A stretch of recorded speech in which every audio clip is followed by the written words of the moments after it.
दुरादर्शां नित्यपुष्टां करेषणीं ईश्वरीं सर्वभूतानां तामिहोपहवे श्रियम्।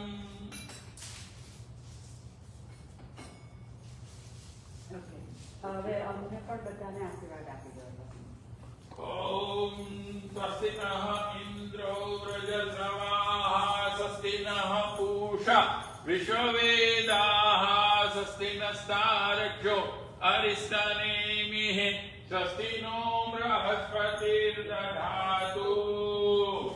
ओम गन्धध्वरां दुरादर्शां नित्यपुष्टां करेषणीं ईश्वरीं सर्वभूतानां तामिहोपहवे श्रियम्। चलो आप दोनों और हम जो कथा कर रहे हैं हम सब गुरुदेव से आशीर्वाद लेते हैं यहाँ आके, है? फिर शुरुआत करते हैं। તમે લોકો પહેલા પગે લાગી લો। रश्मि और सांकला से आप ही आ जाइए। हम सब आशीर्वाद ले लेते हैं गुरुदेव से, गायत्री माता से।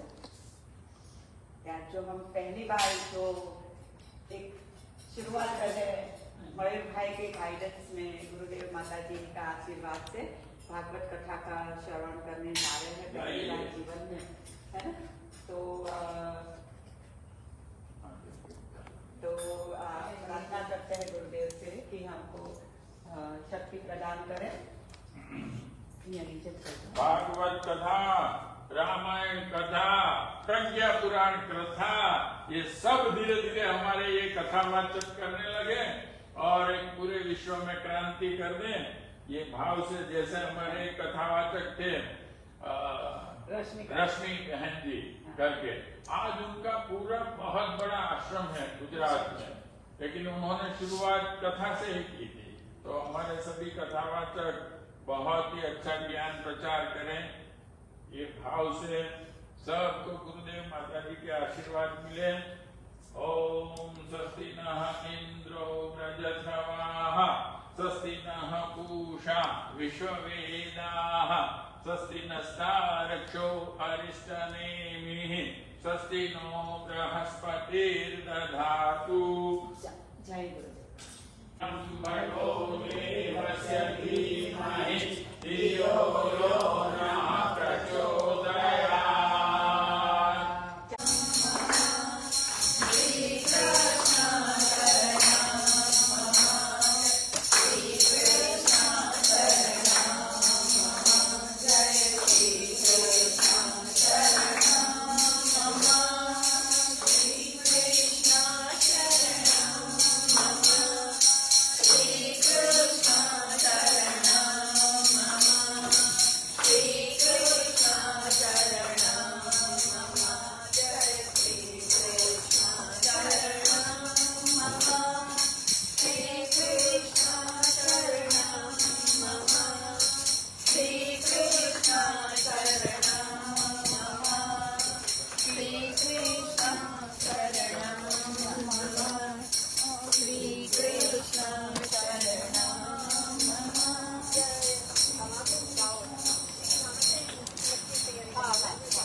ત્યાં રહો, ત્યાં જાઓ,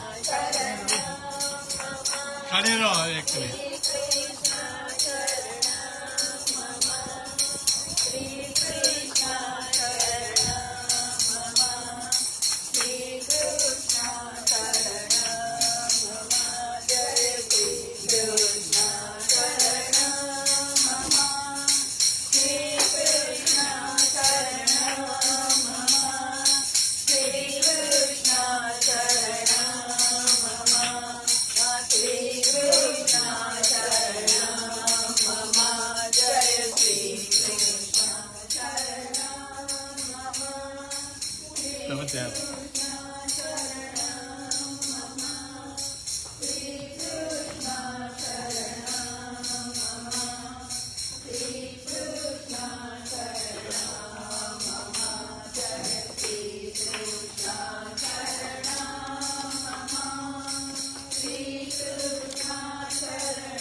अभयं दत्त्वा व्रजत ब्रह्मलोकम् शुक्लां ब्रह्म विचारसार परमा माद्यां जगद्व्यापिनीं वीणा पुस्तकधारणीं अभयदां जाड्यन्धकारामहां हस्ते साटिकमालिकां विदधतीं पद्मासने संस्थितां वन्दे तां परमेश्वरीं भगवतीं बुद्धिप्रदां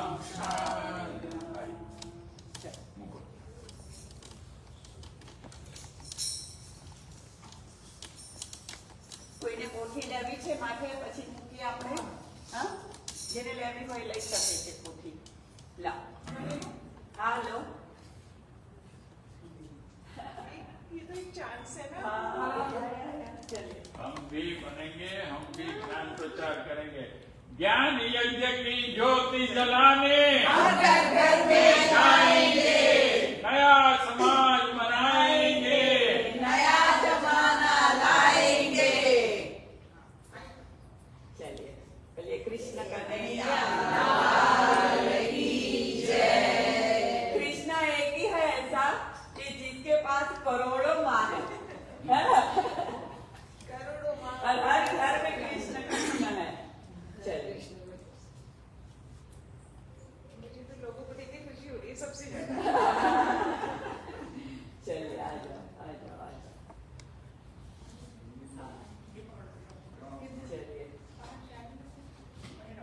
श्री कृष्ण शरणं मम श्री कृष्ण शरणं मम श्री कृष्ण शरणं मम जय श्री कृष्ण शरणं मम श्री कृष्ण शरणं मम श्री कृष्ण शरणं मम श्री कृष्ण शरणं मम जय श्री कृष्ण शरणं मम श्री कृष्ण शरणं मम श्री कृष्ण शरणं मम श्री कृष्ण शरणं मम जय श्री कृष्ण शरणं मम श्री कृष्ण शरणं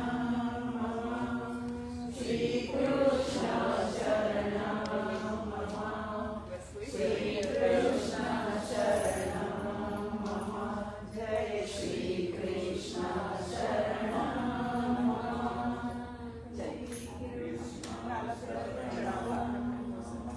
है ना हाँ दीदी आप तो जो भी बोल रहे हैं गुरु को याद करके गुरु वंदना के सबको ब्रह्मानन्दं परमसुखदं केवलं ध्यानमूर्तिं गगनतरसं तत्त्वमस्यादिलक्ष्यम् एकं नित्यं विमलमचलं सर्वदी साक्षिभूतं भावातीतं त्रिगुणरहितं सद्गुरुं तं नमामि अखण्डानन्दबोधाय शिष्यसन्तापहारिणि सच्चिदानन्दरूपाय तस्मै श्रीगुरुवे नमः सरस्वती वन्दना ॐ लक्ष्मीर्मेधाधरा कुरुचि गौरी तुलसी प्रभावृति एता विधिकायि तन्वी हस्ताभिमां सरस्वती सरस्वत्यै नमो नित्यं भद्रकाले नमो नमः वेद वेदान्त वेदांग विद्यार्थाने व्ययेव च मातर्पर्यपद पंकजपान्तियुक्त्या ये कां भजन्ति निखिलान् परान् विहाय ते तीर्थरत्वमीया त्रिकले वरेण भूवहिकायु गगनाङ्गुलीपुत्रे व्यास पूजा करते हैं ये तो व्यास आसन है परंतु इसकी पूजा होनी चाहिए ये व्यासाय विष्णु रूपाय व्यास रूपाय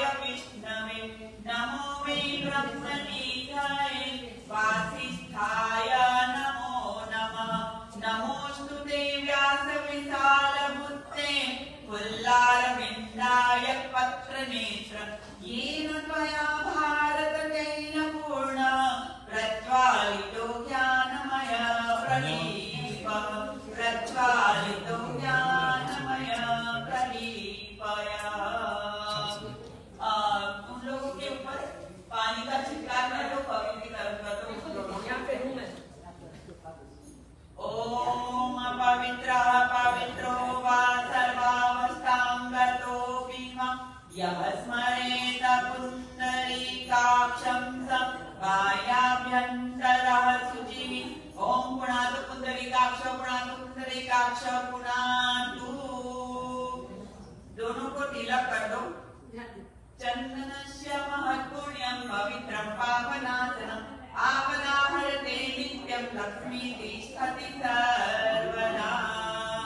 यहाँ पे संकल्प करेंगे आज का पूजन जो शुरू कर रहे हैं भागवत सप्ताह, यहाँ से शुरुआत हो रही है। तो उसके लिए हाथ में पुष्प चावल ले लीजिए।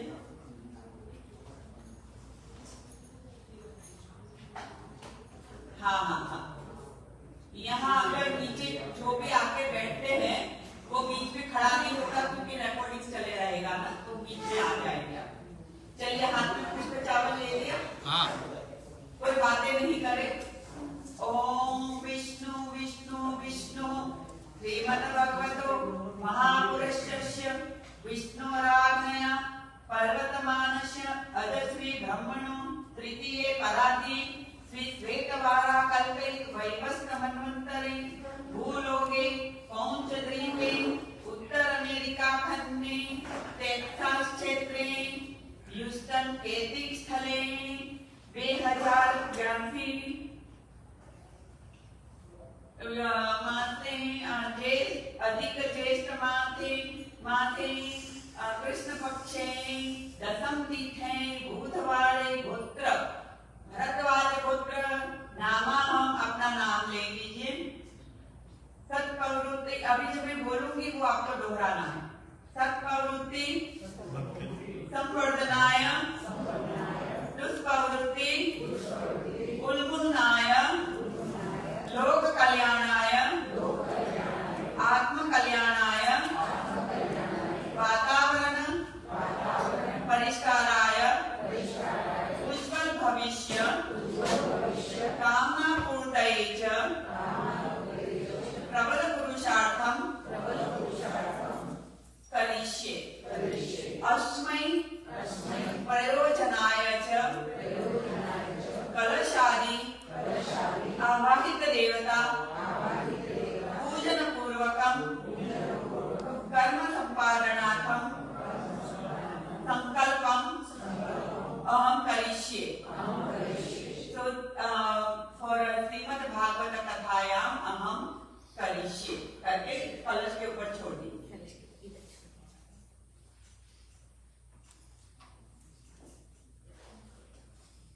अगर उनके हाथ में कलावा नहीं है तो कलावा बांध लीजिए।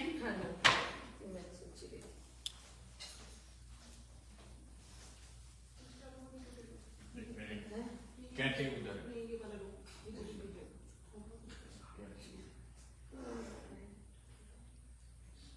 दीदी को लेफ्ट हैंड में भैया पर आई। ओम रतेन दीक्षा माप्नोति दीक्षयाप्नोति दक्षिणां दक्षिणा सत्तामाप्नोति सत्तया सत्यमाप्यते। ओम भूर्भुवस्सुवः तत्सवितुर्वरेण्यं भर्गो देवस्य धीमहि धियो यो नः प्रचोदयात्। अभी कलश पूजन करेंगे। हाथ में पुष्प चावल ले लेने हैं।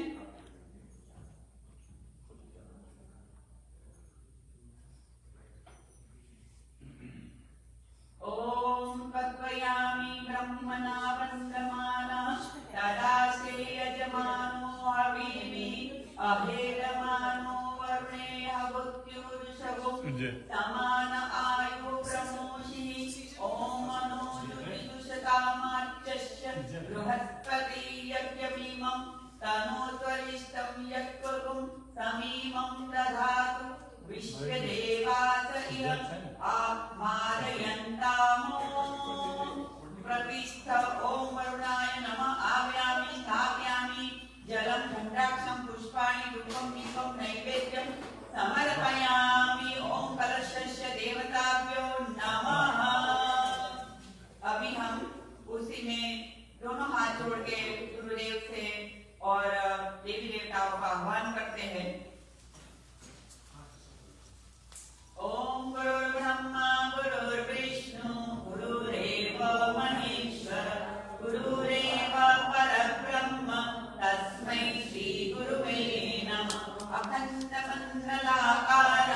व्याप्तं येन चराचरं तत्पदं दर्शितं येन तस्मै श्रीगुरुवे नमः। मातृवत् लालयित्री च पितृवत् मार्गदर्शिका नमोस्तु गुरु सत्तायै श्रद्धा प्रत्यायुता चय श्रद्धा प्रत्यायुता चय। गायत्री का आह्वान करते हैं। ओम आयातु वरदे देवी त्रक्षरे ब्रह्मवादिनी गायत्री छंदसा मातरं ब्रह्मयोनि नमोस्तुते। गणेश जी का आह्वान करते हैं।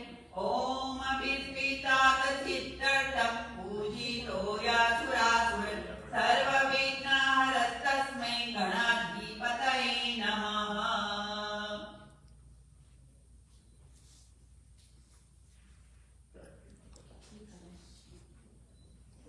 अभी हम विष्णु जी का आह्वान करते हैं। इससे पहले हम सरस्वती माता का आह्वान करते हैं।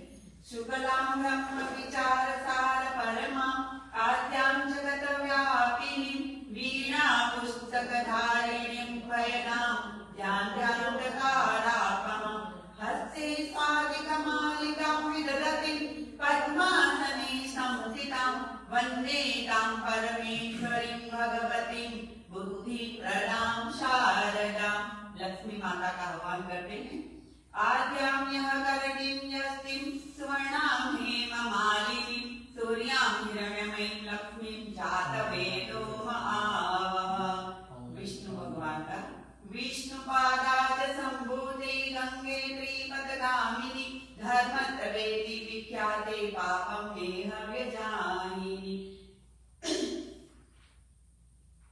अभी हम श्रीमद् भागवत महाराज का आगमन करते हैं।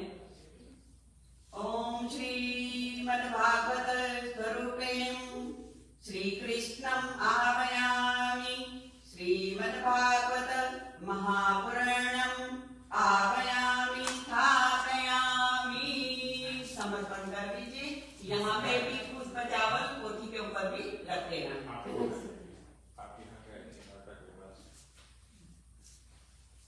बोले कृष्ण कन्हैया लाल की जय। श्रीमद् भागवत भगवान की जय। चलिए यहाँ से शुरुआत होती है हमारी आज की कथा का आरंभ। जो हम यहाँ के कथा की शुरुआत करने जा रहे हैं उसका तो पहले धन्यवाद गायत्री परिवार और लोग गायत्री परिवार का मानते हैं। हमारे पंडित श्री राम शर्मा आचार्य और गुरुदेव हमारे उनके आशीर्वाद से यहाँ की भागवत कथा का श्रवण का शुरुआत करते हैं। और दूसरा हम करते हैं मयूर भाई राव का जो यहाँ के परिवारक के रूप में है, शांति कुंज के प्रतिनिधि यहाँ पे हैं। उनके मार्गदर्शन में हम ये कथा का आरंभ करने जा रहे हैं। पहली बात तो ये है कि हमारा कोई अस्तित्व नहीं है कि हम ये व्यास वेदी पर बैठ के इतना बड़ा आयोजन शुरू करें, मगर मयूर भाई ने हमको प्रोत्साहित किया है कि आप ही तैयार हो, आप लोग ही कर सकते हो। तो उनके मार्गदर्शन में आज की कथा का प्रायोजन यहाँ से शुरुआत करते हैं। और मैं संगीता टेलर, मेरे साथ रश्मि शर्मा जी है, हमारे साथ शांतिलाल भाई जी है। हम तीनों मिलके और हमारी सभी भाई बहनों यहाँ पे है, हम सबके साथ मिलके आज का ये आयोजन शुरुआत कर रहे हैं। यहाँ से मैं रश्मि को कहती हूँ कि यहाँ से आगे का कार्यक्रम शुरू करें। ये मयूर भाई कुछ भागवत सप्ताह के साथ गायत्री परिवार का क्या जुड़ाव, एक मिनट में मैं आपको ये कहूंगा। वैसे तो डिटेल में शांतिलाल जी आपसे बात करेंगे ही, लेकिन जब गुरुदेव के पिताजी की मृत्यु नजदीक थी, वो भी एक सिद्ध पुरुष थे, भागवत कथाकार थे, तो उनको मालूम हो गया कि मेरा अंत समय आ गया। उस वक्त उन्होंने परम पूज्य गुरुदेव को, सिर्फ परम पूज्य गुरुदेव को कहा कि बेटा 7 दिन तक तुझे अनुष्ठान करना है, मैं भागवत सप्ताह पढ़ूंगा, तुम सुनोगे। अकेले गुरुदेव को, वैसे एक कहावत है कि भागवत सप्ताह कहने वाला लोगों को कहता है कि भागवत सप्ताह सुनने ये तो स्वर्ग मिलेगा, ये मिलेगा, लेकिन भागवत सप्ताह सुनाता नहीं है कि उनको, क्योंकि वो जानता है कि ये कोई ऐसे स्वर्ग नहीं मिलता है, इसको ही श्रद्धा नहीं होती है। लेकिन एक व्यक्ति ऐसा था जिसे ये श्रद्धा थी कि भागवत सप्ताह के ज्ञान में क्या क्रांतिकारी विचार और ज्ञान रखा है, और उन्होंने 7 दिन तक गुरुदेव को, सिर्फ गुरुदेव को भागवत सप्ताह उनके पिताजी ने सुनाई। और वो भागवत सप्ताह सुनकर परम पूज्य गुरुदेव में जो शक्ति आई और वो जो क्रियान्वित हो गए, आज उन्होंने इतना बड़ा गायत्री परिवार के साथ 15 करोड़ व्यक्ति जुड़े हुए हैं निर्माण। और इसका मूल कहाँ है तो हम देखते हैं भागवत सप्ताह। क्यों? क्योंकि हमारे 3 योग हैं, कर्म योग, ज्ञान योग, भक्ति योग। व्यास जी ने वेद उपनिषदों से लेके पुराणों का सर्जन किया, फिर भी उनको संतोष नहीं था, उनकी आत्मा को शांति नहीं थी। फिर जब उनको ख्याल आया कि सिर्फ ज्ञान ही महत्व का नहीं है, हृदय के भाव भी महत्व के हैं, जिसे हम भक्ति योग कहते हैं। तो कर्म योग, ज्ञान योग के बाद उन्होंने एक शास्त्र का निर्माण किया जो भक्ति योग के साथ जुड़ा हुआ था, और वही है भागवत जो हम सुनने जा रहे हैं। तो आइए हम उस महान ज्ञान को, उस हृदय में से निकले हुए ज्ञान को सुने। वो है भागवत सप्ताह। धन्यवाद। तो आज का सबसे पहले हम गुरु जी की वंदना से एक उनके लिए भजन करते हुए शुरुआत करेंगे। गुरु की छाया।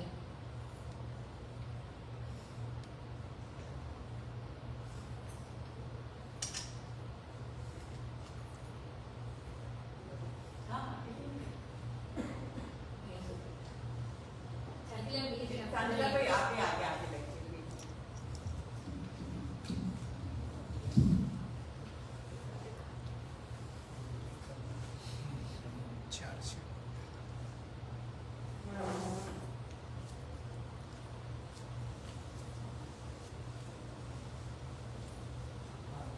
जय गुरुदेव।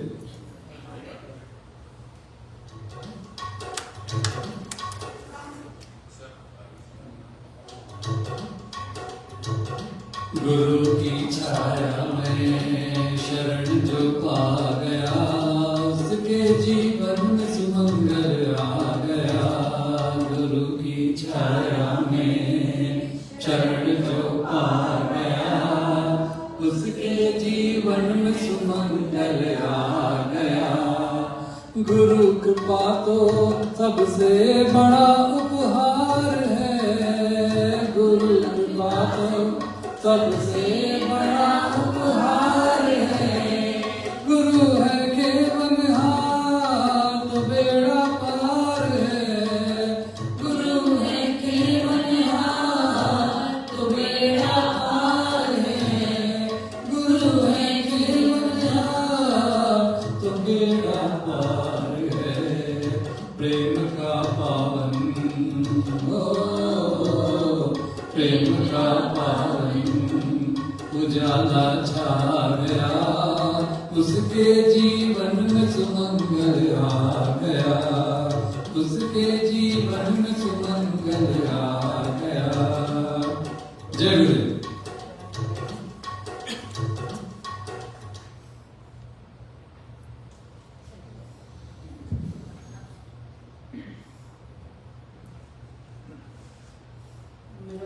जय गुरुदेव। इस भागवत का महात्मा क्या है वो यहाँ पे शेयर करने वाला हूँ। ओम नमो भगवते वासुदेवाय। ओम नमो भगवते वासुदेवाय। ओम नमो भगवते वासुदेवाय। लैंग्वेज मिक्स रहेगी, इंग्लिश और हिंदी दोनों। Today we live in a world where we basically define success by how much money we have in our bank account, or we measure happiness by how much pleasure we can get.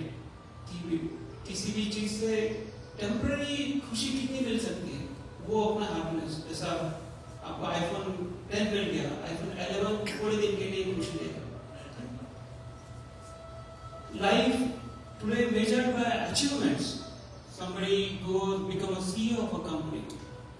अपनी खुद की खोल ली, बड़े school में चला गया, that's an achievement.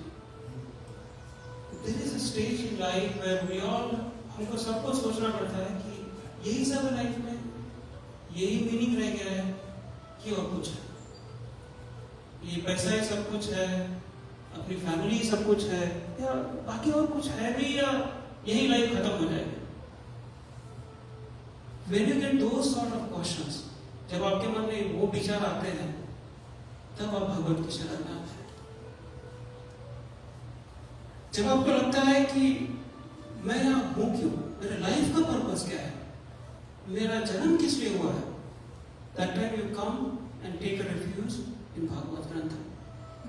Doesn't mean कि भाई जो यंगस्टर्स है वो भागवत नहीं पढ़ सकते या नहीं सुन सकते, लेकिन अभी भी रूम में देखा हुआ है तो मैक्सिमम लोग टीनेजर्स नहीं है, मेंटली आप होंगे भी बट एक्चुअली क्योंकि लाइफ में थोड़ा बहुत झटके खाना पड़ता है, तब समझ में आता है कि नहीं, बाकी की सब चीजों से अलावा भागवत ग्रंथ में आपको शांति मिल सकती है। तो भागवत ग्रंथ है क्या? Bhagavat granth is conversation between Shukadeva and king Parikshit. Most important is ये सिर्फ कन्वर्सेशन आपके मेरे जैसा रेगुलर कन्वर्सेशन नहीं है। This is when king Parikshit, राजा परीक्षित को बताया गया था कि 7 days you will be gone, आपके पास सिर्फ 7 दिन है। अब मोस्ट ऑफ द लोग अभी के टाइम में 7 दिन है, let me enjoy, at least let me get the best out of my life.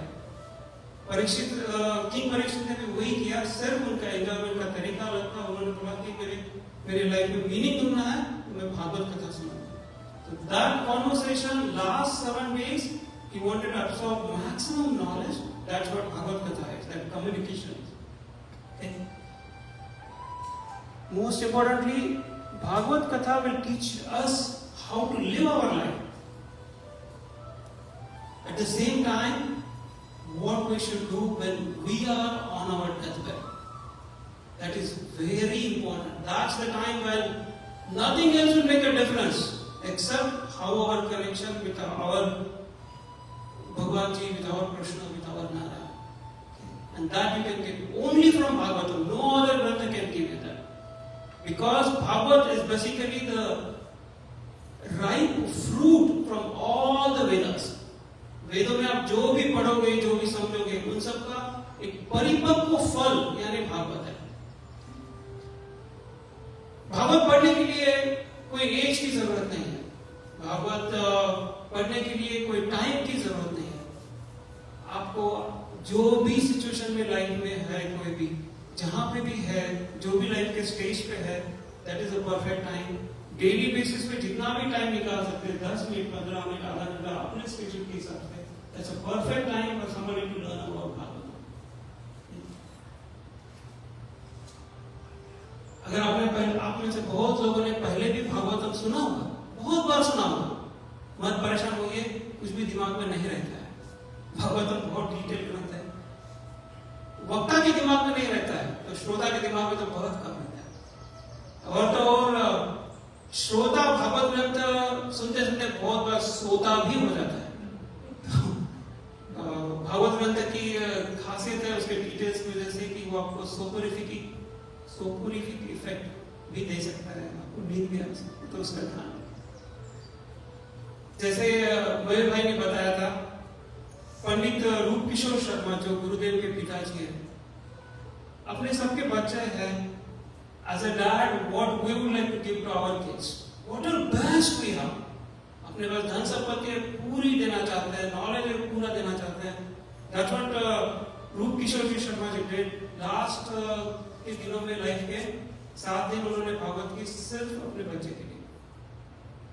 उसका इम्पैक्ट इतना हुआ कि गुरुदेव की माता जी को तो डर लगने लग गया था कि ये क्या सिखा रहा है मेरे बच्चे को, बच्चा सब कुछ छोड़ छाड़ के ना चला जाए। माता जी ने गुरुदेव से वचन भी लिया था कि कुछ भी हो जाए तुम मुझे छोड़ के नहीं जाओगे, और गुरुदेव ने वचन निभाया भी अंत तक। भागवत कथा आपको पुण्य देती है, जस्ट श्रवण मात्र से आपको पुण्य की प्राप्ति हो जाती है। लेकिन जैसा अगर आपको किसी का मैरिज सेरेमनी एंजॉय करना है, आप उनके पिक्चर्स देख सकते हो, आप देख सकते हो लोग अलग अच्छे अच्छे कपड़े पहने हैं, लोग डांस कर रहे हैं, एंजॉय कर रहे हैं। यहाँ पे भी भागवत कथा रिमोटली लोग सुन सकते हैं, मुझे टीम्स पे कनेक्ट कर दो, मुझे व्हाट्सएप पे कनेक्ट कर दो, मुझे ऑडियो कॉल पे रखो, ठीक है। लेकिन अगर आपको शादी में का रसगुल्ला खाना है डिनर में का, अगर वो रसगुल्ले का एंजॉय लेना है तो आपको शादी में ही आना पड़ेगा। अगर आपको भागवत का पूरा रिटर्न चाहिए तो आपको यहीं आके सुनना पड़ेगा, लॉन्ग डिस्टेंस से नहीं। भागवत कथा आपके हार्ट को एकदम प्योर बना देगी, वो आपको भक्ति माता आपके हार्ट में आके बैठ जाएगी। सिंपल उदाहरण लेते हैं, अभी आप सब लोग चेयर पे बैठे हैं, अगर कोई चेयर में थोड़ी सी भी धूल होते रहे तो आप क्या करोगे? आप थोड़ी धूल झटक लोगे और फिर चेयर पे बैठोगे।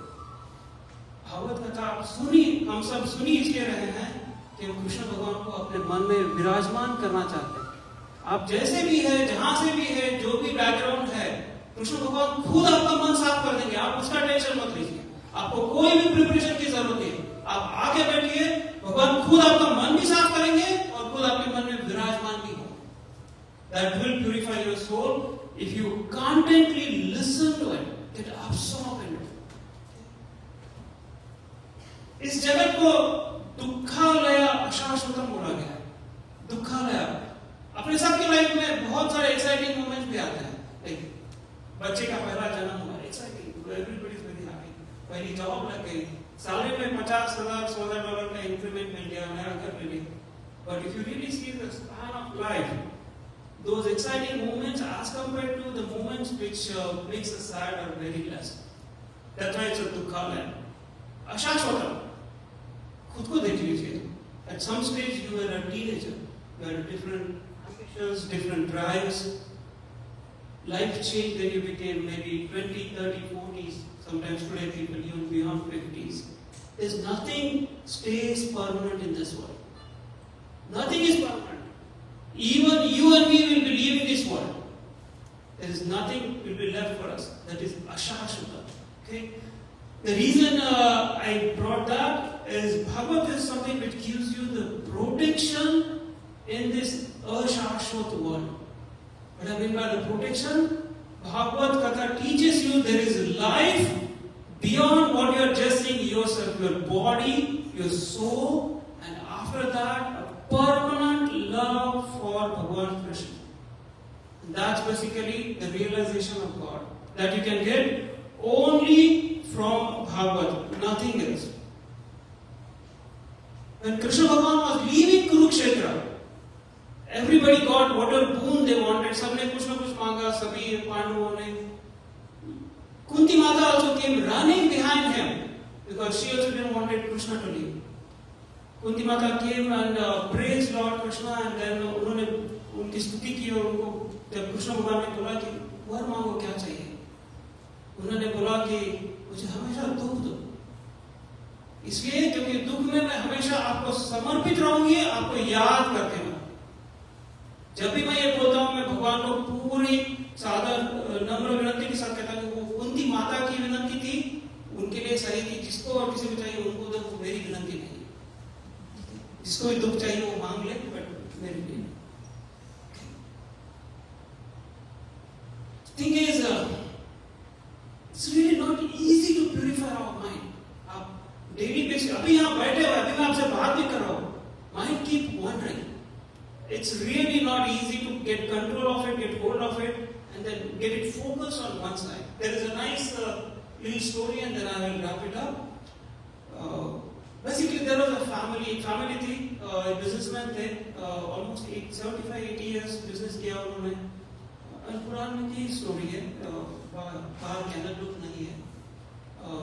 तो बच्चे भी परेशान हो गए, डैडी अभी तक बिजनेस छोड़ ही नहीं रहे, फिर हम कैसा करेंगे, हम पैसा कमाना चाहते हैं। तो उन्होंने फिर एक सन्यासी को बुलाया, एक काम करो हमारे पिताजी को साथ में लेके जाओ, पूरा जो है देवस्थल की यात्रा करो। सन्यासी पूछे कितने दिन? नहीं, घुमाते रहो जब तक ये भगवान की पैराडी हो जाए, तब तक घुमाते रहो, आपको जितना पैसा चाहिए हम सप्लाई करते रहेंगे। सन्यासी बोले ये तो अच्छा है, फ्री में अपनी यात्रा हो रही है,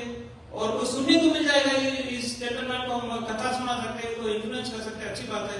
ये तो कथा में बहुत लोग नहीं आते, देखो अभी ये अगर मूवी चलाएंगे तो बहुत सारा हॉल पूरा भर जाएगा। 2 हफ्ते के बाद सन्यासी उनके बच्चों को फिर से लिखते हैं, मेरा आपके डैडी को हैंडल करना बहुत मुश्किल है। बोलते क्यों, क्या हो गया? नहीं, उनका जो आवेश है, उनका जो बेसिकली इनिशिएटिव है बिजनेस के लिए, वो इतना स्ट्रांग है कि मुझे लग रहा है कि मैं संन्यास छोड़ के बिजनेस शुरू कर दूं। तो ये उल्टी गंगा बह जाएगी। बच्चे बोले फिर से परेशानी बढ़ जाएगी, एक काम करिए, ऐसा मत करिए। आप ऐसा बोलेंगे तो बाकी के लोग क्या सोचेंगे? आप तो मोटिवेशन है सबके लिए। हम एक काम करते हैं, थोड़ा ज्यादा पैसा बेचते हैं, आप आराम से सब। बोलते ठीक है चलो। घूमते घूमते फिर वो एक वाराणसी नदी के पास आते हैं, जहाँ पे अंतिम संस्कार करते रहते हैं लोगों को। बहुत सारे घाट है जहाँ पे देर रह जाता है, तो अंतिम संस्कार। एक जगह पे आते हैं, दोनों देखते हैं, तो वो बिजनेसमैन जो है जोर जोर से रोने लगता है, मेरी लाइफ में तो मीनिंग नहीं रह गया, ये क्या कर दिया मैंने, अभी तक लाइफ पूरी वेस्ट कर दी। सन्यासी एकदम खुश। वहां बोले यहां लाके इनको समझ में आ गया कि इतना मन इनका बदल गया, बढ़िया। फिर वो व्यापारी को बोलते अभी तो समझ में आया ना आपको कि क्या है क्या नहीं है? बोलते बिल्कुल समझ में आ गया। बोलते है क्या समझ में आया आपको? बोलते है मैंने पूरी जिंदगी खराब कर दी कि मैंने कपड़े का व्यापार किया, यहां आके देखता हूं तो लकड़ी की ज्यादा डिमांड है, वो ज्यादा अच्छा रहता है।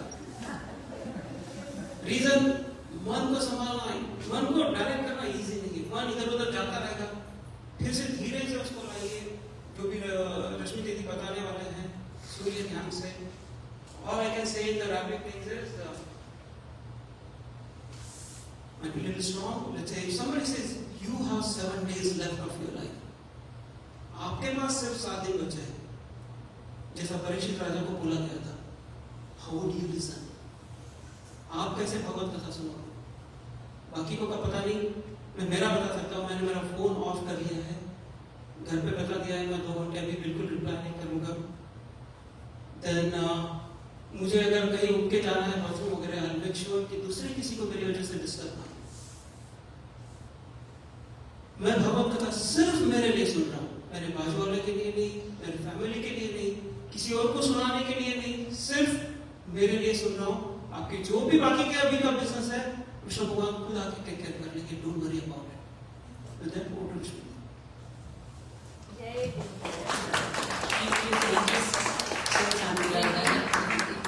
जय गुरुदेव। आइए शुरुआत करते हैं भागवत की कथा की। सबसे पहले तो हम नरेश जी को नमस्कार करते हैं और राधे कृष्ण को नमस्कार करते हैं। मैं आपको सबसे पहले ये बताना चाहती हूँ कि मेरे पास ज्ञान नहीं, बिल्कुल भी ज्ञान नहीं। मैं बैठी हूँ यहाँ पे सिर्फ गुरुदेव की शायद चाहा है और मैं यहाँ बैठी। क्या मेरे पास में आवाज है? वो भी नहीं है। पर फिर मैं यहाँ बैठी क्यों? क्योंकि मैं बैठी इसलिए हूँ क्योंकि मेरी संगति अच्छी है, और वो संगति है श्रीमद् भागवत जी की। मुझे ये पता है कि जब तक मेरी संगति अच्छी है सब कुछ सही ही हो, क्योंकि शुरुआत से लेके अंत तक संगति बहुत बड़ा काम करती है। अगर आपका संग अच्छा है, धीरे धीरे सब कुछ अच्छा होने लगता है।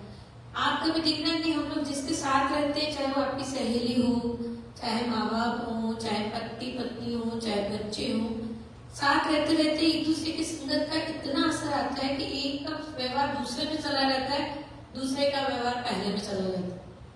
तो इसलिए मुझे पता है कि संगति से सब काम हो सकता है। तो क्यों ना मैं आज की संगत, अभी 5 दिनों की मेरी संगत बहुत अच्छी है, और वो है श्रीमद् भागवत जी की संगत। और इसमें शुरुआत ही यहाँ से होती है कि हम जो कहते हैं कि क्यों, क्या, मैं ही क्यों, मेरे साथ ही क्यों, क्या मैं इस भवसागर से पार कर पाऊंगा? इतनी सारी योनियां हैं, हम देखें तो चींटी है, मच्छर है, बिल्ली है, कुत्ता है, कितने जानवर देवते, पता नहीं कितने कोटि के जन्म के बाद, कितने जन्मों के बाद में ये मनुष्य का जन्म मिलता है। और मनुष्य जन्म ही एकमात्र है जिससे हम बाहर इस आवागमन से निकल सकते हैं, जिसको कहते हैं एग्जिट टिकट। पर वो फिर कैसे मिले? तो आपको एक बहुत अच्छा गुरु चाहिए। एक गुरु बहुत जरूरी है जीवन में।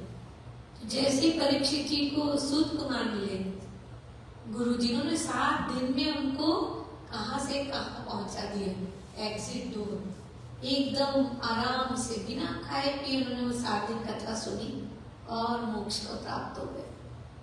न जाने कितनी ऐसी कहानियां हैं, और इन कहानियों में हर कहानी में वही बात है कि आप कैसे इस भव सागर से बाहर निकले। हम सबके अंदर जब तक प्रेम है तब तक तो हम तैरेंगे और निकलने की कोशिश करेंगे। जिस दिन छोटा सा भी अहंकार किसी चीज को लेके आ गया, वही हम डूबने लगे। तो कहानी यहाँ से शुरू होती है कि एक बार नारद जी जो है वो सोचते कि चलिए मैं घूम के आता हूँ। पृथ्वी आपको पता है वो शापित है, वो एक जगह टिक नहीं सकते, घूमते रहते। चलो पृथ्वी भ्रमण किया जाए। तो जब वो आए तो उन्होंने देखा कि एक बहुत सुंदर सी युवती और 2 बिल्कुल मरणासन से उसके 2 साथ में युवक कह लो, या मरणासन तो बहुत बुजुर्ग से थे, तो कोई रिश्ता समझ आ नहीं रहा कि रिश्ता है क्या। ये समझ में आ रहा है कि एक बहुत आराम से बैठी है, बहुत सुंदर सी, और वो रो रही है, और 2 बहुत बुजुर्ग से बिल्कुल मरने की अवस्था पे वहां पे पड़े हुए। तो नारद जी ने पूछा कि आप ऐसी स्थिति में आप हैं कौन, और ये 2 कौन है? तो बोले मैं भक्ति हूँ और मेरे 2 बालक हैं, ज्ञान और वैराग्य, और ये मरने वाले हैं। साउथ इंडिया से जब मैं चली थी तो वहां से मेरा तो शुरुआत हुई भक्ति की। वहां से घूमते घूमते जब मैं गुजरात पहुंची तो मेरी स्थिति बिल्कुल खराब हो गई। तो ये बात तब की है जब ये लिखा जा रहा, आज नहीं। आज गुजरात में भक्ति बहुत है, तो आज से न उसको तुलना करें। लेकिन एक समय था जब ये कथा भागवत की लिखी जा रही थी, तब गुजरात में सबसे कम भक्ति थी। तो बोले वहां मैं इतनी बुजुर्ग हो गई कि मेरी मरणासन वाली स्थिति हो गई। फिर वापस जब मैं घूमते घामते मथुरा आई, वृंदावन आई, तो यहाँ इतनी भक्ति थी कृष्ण के कारण कि मैं तो जवान हो गई, पर ये ज्ञान और वैराग्य मेरे बच्चे तो अब मरने की स्थिति में है। तो उन्होंने कहा कि क्या कोई ऐसे उपाय है जिससे ये वापस से जवान हो जाए? नारद जी से उन्होंने पूछा, भक्ति ने पूछा, मैं ऐसा क्या करूं कि मेरे दोनों बच्चे जीवित हो जाएं और ये बढ़े? तो बोली कि श्रीमद् भागवत की कथा। तो बोली मुझे इनको कौन सुनाएगा? तो उन्होंने कहा कि ब्रह्मा जी के 4 मानस पुत्र हैं, सनक, सनंदन, सनातन और सनत कुमार। संकादिक बोलते हैं उनको, चारों को इकट्ठे होके मानस पुत्र हैं ब्रह्मा जी के, वो सुनाए। तो सबसे पहली बार जो सुनाया वो उन्होंने ही सुनाया, जहाँ पे ज्ञान और वैराग्य एक ही अध्याय में ही थोड़ा जवान होने लगे। और इसके जो टोटल 12 स्कंद है उसमें से 1-2 में वो धीरे धीरे जवान होने लगे, उठने लगे, क्योंकि इससे ही ज्ञान आया, इससे ही वैराग्य को जो है समझ में आया। तो उन्होंने यही समझाने की कोशिश करी कि ये इसमें बहुत पावर है श्रीमद् भागवत में, और ये पावर हमको ले जा सकती है कहीं पे। फिर दूसरी बार ये कथा करो, तो दूसरी बार की कथा ऐसी है कि एक बार एक बहुत आराम से एक थे जिनका नाम था आत्मदेव, और वो बहुत अच्छे थे, दिन भर भजन करते, कीर्तन करते, उनका यही काम था। और उनकी बीवी जो थी धुंधली, वो उतनी ही उल्टी थी। जब तक 4-5 लोगों से जाके लड़ाई ना करे, कलेश ना करे, इसको ना 4 बातें सुनाए, उससे गॉसिप ना करे, उसका तो दिन ही नहीं निकलता था। लेकिन जो है इसमें भी आत्मदेव जी बहुत खुश थे। बोले भगवान, अगर तुमने ऐसी बीवी ना दी होती तो मैं तुम्हारे में मन न लगा पाता, मैं उसी में मन लगाता।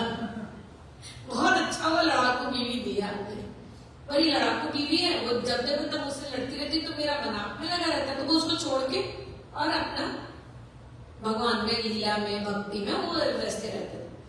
लेकिन आगे बढ़े, उम्र बढ़ती गई, इसकी कोई बच्चा नहीं धुंधली के। आत्मदेव जी भी सोचे कि कोई तो पिंडदान करने के लिए होना चाहिए, क्योंकि हमारे यहाँ ऐसे कहते हैं कि बच्चे आपको मोक्ष दिलाते हैं आपके जाने के बाद। अब उनकी ये जो इच्छा है कि मेरी जो है वो एक औलाद हो, एक बच्चा हो मेरे, तो वो एक सज्जन के पास गए, वो बहुत ज्यादा पावर थी उस सज्जन में, वो बहुत तपस्या करते थे। तो उनके पास गए, बोले मुझे कोई और कष्ट नहीं है पर मुझे बच्चा नहीं है, तो मुझे बच्चा चाहिए। तो उन्होंने कहा कि वो तुम्हारी किस्मत में है नहीं। तो बोले नहीं, आपने इतनी तपस्या की है तो आप तो मेरे लिए कार्य कर ही सकते हैं। उन्होंने बहुत समझाया लेकिन वो माने नहीं। तो उन्होंने कहा ठीक है। उन्होंने एक फल दिया, बोले जाके अपनी पत्नी को खिला देना, इस फल से तुम्हें बहुत ही, मेरा पूरा जो तपस्या का पावर है मैंने सब कुछ इस फल में डाला हुआ, तो बहुत ही अच्छा बालक होगा, तपस्वी बालक होगा, उसमें ज्ञान बहुत हो गए। उन्होंने अपनी पत्नी को बोला कि इसमें कुछ नियम है कि खाना आपको एक समय ही खाना है, ऐसे नहीं कि दिन भर खाते जा रहे नहीं, खाना एक ही बार खाना, वो भी कैसा खाना है जो बहुत सात्विक खाना हो। तो एक समय का खाना, सात्विक खाना, लड़ना नहीं, झूठ नहीं बोलना, भगवान में लीन लेना, तो ये बच्चा बालक बहुत अच्छा हो। अब ये सुनने के बाद में धुंधली बोली बिल्कुल मैं ये कल खाऊंगी। उन्होंने तुरंत अपनी बहन को, आजकल के हिसाब से फोन किया, पर उन्होंने बुलाया अपनी बहन को। बहन आ गई तुरंत, बोले यार मैं तो बिना खाए रह नहीं सकती। अपने पति के लिए बोली कि इनके तो दिमाग है नहीं, कुछ भी आगे दे देते हैं, पता नहीं इसमें फल में कुछ है भी कि नहीं भी, अच्छा बच्चा हो जाएगा बोले। और बोले मेरे से तो भूखी, मेरे से तो 2 मिनट का भूख सहन नहीं होती, हर मैं तो दिन में 8 बार खाती हूँ। बोले बहन क्या करूँ, चुगली किए बिना रहते नहीं हूँ, लड़ाई किए बिना दिन नहीं निकलता, करूँ तो करूँ क्या। तो वो बोली कि आप चिंता मत करो, तुम्हारे पास क्या है धन, मेरे पास क्या है बहुत बच्चे। बोले मैं तो अभी भी प्रेग्नेंट हूँ, तुम्हें चिंता नहीं करनी, मेरे तो बच्चा होने वाला है, 1 माह का हुआ है अभी, तो 9 माह तुम्हारे निकल जाए, ये तो तुम जो है गाय को खिला दो। तो आत्मदेव गाय इसलिए लेके आए थे कि भाई मान लो मेरे बीवी के बच्चा नहीं हो रहा तो बछड़ा ही हो जाए, बछड़े में भी मैं वही प्यार मानूंगा जो एक बच्चे में होता है। लेकिन वो बछड़े, गाय का भी कोई बच्चा नहीं हो रहा था, तो बोले मेरी तो किस्मत ही खराब है, दोनों ही बांध निकल गए। तो यहाँ पे जब उसकी बीवी ने क्या किया, अपनी बहन से बोला ठीक है मैं तुझे बहुत पैसे दूंगी, और ये उसने गाय को खिला दिया वो फल, और वो चली गई अपनी बहन के, बोले मैं अपनी बहन क्या जाके ये फल खा लिया मैंने, अपनी बहन क्या जाके बच्चा करूँ। वो गई अपनी बहन क्या, 9 महीने बाद उसका बच्चा लेके आया, उसका नाम रखा धुंधकार, क्योंकि वो धुंधली थी तो उसका नाम रखा धुंधकार। ठीक है, इधर वो जो है गौ माता ने वो खाया था तो उसके भी उसी समय बच्चा हुआ। बच्चा पूरा मनुष्य जैसा था, खाली कान जो थे वो गाय के, उनका नाम रखा गौकर्ण, गाय जैसे कर्ण वाले है। अब जो है दोनों अपने अपने बड़े होने लगे, वो तेजस्वी बालक, तपस्वी बालक, ज्ञानवर, ये तो वही इससे लड़ाई उससे लड़ाई, इसको मारना इसको तोड़ना, इसके घर में जाके कुछ करके आ जाना, इसमें सारी बुराइयां थी। वो उतना ही अच्छा बालक, दोनों बड़े हुए, आखिर आत्मदेव को समझ में आ गया कि मेरा कुछ नहीं होने वाला, तो उसने गोकर्ण को बोला मैं तो जा रहा हूँ ईश्वर की शरण। अब ये जो धुंधकारिता, इसने जो है इतना इसका वो बढ़ गया गलत आदतें, कि वो जितनी भी गलत आदतें आप सोच सकते हो कि शराब पीना, मारना, गंदे स्त्रियों के पास जाना, मतलब जैसे भी जो भी चोरी करना, सारे गलत काम करते हो। तो वो उसने तो अपनी माँ से बोला कि मुझे जो है वो पैसा दो। माँ ने पैसा दिया तो उसने अपनी माँ को इतना पीटा कि माँ ने आत्महत्या ही कर ली, कि बोले ये तो मैंने बहुत बड़ी गलती कर दी, माँ ने आत्महत्या कर ली। अब जो है अब वो जो गौकर्ण थे वो भी चले गए अपने पूजा के लिए गाँव हिमालय, ये अकेला था। इसने क्या किया, माँ भी मर गई, पिता छोड़ के चला गया, गौकर्ण भी नहीं है, तो इसने अपनी 4-5 बेकार स्त्रियों को बुलाया और उनके साथ में रहने लगा मजे से। वो स्त्रियां भी इसके साथ रहने लगी। इसने एक दिन राजा के पास से बहुत सारी चोरी करी। जब चोरी करी तो अब इन स्त्रियों ने वो सब सोना तो ले लिया, लेकिन उन्होंने सोचा कि कल को जो है ये पकड़ा जाएगा, नहीं इसके साथ हम भी पकड़े रहेंगे। तो उन्होंने क्या किया, उसको मारा। जब मारा तो इतनी जल्दी, ये इतना वैसा था कि इससे जल्दी मरा नहीं, तो इसकी मुंह में कोयले गरम डाल दिए, तब जाके ये मरा। और मरा लेकिन इतनी दुर्दशा के साथ मरा, और उसी घर में गाड़ दिया लोगों ने, ये सोना लेके सब चमका। अब इधर थोड़े दिनों बाद में गोकर्ण वापस आए अपने घर में, तो जिस कमरे में वो रह रहे थे वही नीचे ये गड़े पड़े थे। अब ये प्रेत आत्मा बन गया, वो भी ऐसी प्रेत आत्मा जिसका कोई मतलब भयंकर। पर प्रेत आत्मा की ऐसी बात होती है कि वो पानी भी अपने आप नहीं पी सकते, खा भी अपने आप नहीं सकते, अब ना वो मरे हैं ना जी रहे हैं, और किसी को कैसे जैसे किसी के अंदर घुसे तो ही खाना पीना कर सकते, और कोई पावर नहीं होती, उनसे डरने की जरूरत किसी को नहीं होती, वो कुछ नहीं कर पाता, पर उनकी जिंदगी दूसरों पर डिपेंड हो जाती है। अब वही भैया बहुत परेशान, तो फिर गोकर्ण से उन्होंने जो है बात करने की कोशिश करी। तो पहले गोकर्ण को समझ नहीं आया, गोकर्ण चले गए, बोले अच्छा लगता है मुझे, कुछ कुछ आवाजें आ रही। उन्होंने जाके पिंडदान करा गया, गए मोक्ष पिंडदान करके आ गए। फिर आके बोले कि ये तो फिर वही आवाजें आ रही। तो बोले तुम्हारा एक पिंडदान से मेरा कुछ नहीं होगा, मैंने इतनी गलतियां की हैं कि अब जो है मैं इतना ही अच्छे काम कर रहा हूँ, कोई कुछ भी कर ले, 1000 बार अगर तुम गया जाओगे तो भी मेरा मोक्ष नहीं होगा, 1000 का करोड़ बार जाओगे। अब बोले मैं क्या करूं तुम्हारे लिए? बोले अब मेरे पास तो कुछ है नहीं, मेरा तो उद्धार करो, नहीं तो मैं रोज सिर्फ और सिर्फ इस बात से तप रहा हूं कि मैंने इतने गलत काम किए। तब जो है गोकर्ण ने यहाँ पे भागवत दूसरी बार जो है बोली, तो ये दूसरी बार का गोकर्ण ने बोली। तो वहां पे उन्होंने क्या किया, जितने लोग थे सबको बुला लिया, जानवर भी थे, सब कोई भी थे, और इनको जो है एक ऐसी, क्योंकि ये प्रेतात्मा कहीं टिकते नहीं है, एक बांस में 7 जो है गड्ढे वाले बांस को लेकर उसको बांध दिया, ऐसे गड्ढे बांध दिए कि निकल ना सके वो कहीं से, और 7 बांध दिए। तो जब उन्होंने सुनाने शुरू करी है, पहले दिन में एक फटा, दूसरे दिन में दूसरा, ऐसे कर रहे 7वें दिन में 7, और ये मोक्ष को प्राप्त तो हुए ऊपर से एक विमान आया और ईश्वर के उसमें वो स्वर्ग चल के स्वर्ग जा रहे थे। अब गोकर्ण बोले कि ये क्या बात हुई भाई, चलो मैं तो बोल रहा था, सुना तो सबने, फिर एक ही को क्यों लेके जा रहे हो? तब उन्होंने कहा कि चिंतन और मनन सुना सबने, पर जितनी ध्यान से गोकर्ण ने सुना था उतने ध्यान से किसी ने नहीं सुना। जितना चिंतन उसने ईश्वर का किया था उतना किसी ने नहीं किया, इसीलिए केवल एक ही स्वर्ग जाएगा। ये सुन के वो दुखी हुए, पर उन्होंने क्या किया, अगली बार दोबारा सबको बिठाया, फिर 7 दिन का किया, और उसके बाद में सबके लिए पुष्पक विमान आया, पुष्पक नासिक विमान आया, और सब लोग गए, यहाँ तक कि जो जानवर साथ में बैठे सुन रहे थे वो भी। तो इस तरीके से उन्होंने ये बात को साबित किया कि श्रीमद् भागवत की कथा कितनी इंपॉर्टेंट है, और किस तरीके से वो आपको मोक्ष के द्वार पे ले जा सकती है। पर ये आप में है कि आप कितना सुन पाएंगे और कितना उसको मनन कर पाएंगे, क्योंकि सिर्फ सुनने से और भी नहीं होगा, ध्यान से सुन के मनन करने से होगा, है। तो यहाँ पे उसके बाद में यहाँ पे शुरुआत होती है कि कितने हमारे जो श्रीमद् भागवत है किसने लिखी, वेद व्यास जी ने लिखी है। वेद व्यास जी ने बहुत कुछ लिखा, उन्होंने वेद लिखे, उपनिषद लिखे, महाभारत लिखी, बहुत कुछ लिखा उन्होंने। पर एक दिन वो वहां पे बहुत दुखी होकर बैठे हुए थे। तो जब वो बहुत दुखी होकर बैठे हुए थे तो नारद जी आए, तो नारद जी ने आके उनसे पूछा कि आप इतने दुखी क्यों हैं? बोले मैंने लिखा तो बहुत कुछ, लेकिन मेरा मन फिर भी नहीं लिखता। मैं आज पता आपको तो सबको पता है कि वेद व्यास जी ने बहुत कुछ लिखा, वो हमारे यहाँ के सबसे बड़े लेखक माने जा सकते हैं। तो उन्होंने कहा नारद जी ने कि मेरा पिछले जन्म में मैं एक साधारण बालक था, और मैं बहुत अच्छे से माँ बाप की पूजा करता था, जो मेरे अतिथि आते थे उसकी पूजा करता था, भगवान की पूजा करता था। उसके बाद मुझे किसी ने कहा कि तुम तपस्या करो, और मैंने तपस्या करी तो मुझे एक बार के लिए ईश्वर दिख गए, और उन्होंने ये वरदान दिया कि अगली बार मैं तुम्हारे साथ पूरे समय रहूंगा।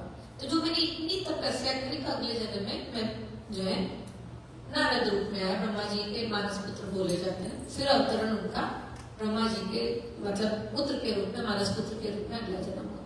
तो ये कह रहे थे कि अच्छे कार्य इस जन्म से अगले जन्म से, पर आपके वो कार्य आए हैं, लेकिन आप इसलिए इतना चिंतित हो और आपको सेटिस्फेक्शन इसलिए नहीं हो रहा है कि आपने जो भी लिखा आज तक वो ज्ञान पे है, हर चीज ज्ञान।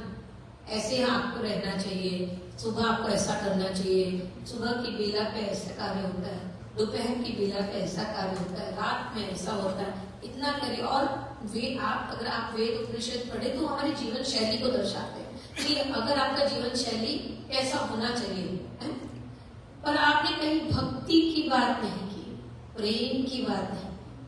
और इस कलयुग में सबसे बड़ा प्रेम, अगर आप प्रेम करेंगे और ईश्वर से प्रेम करेंगे, जितना आपका मोह है, जितना प्रेम है, आप वो ईश्वर पे डालें, उतना ही आपका जो है ये आपको सार्थक लगे।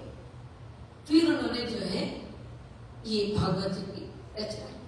तो श्रीमद् भागवत का जो सबसे बात ये है कि इसमें सबसे पहले हम देखते हैं कि इसमें कितने आपके अवतार हैं। आप लोगों को पता है कितने अवतार हैं? 24 अवतार। तो आइए 24 अवतार में से हम नाम लेते हैं कि कौन कौन से अवतार हैं।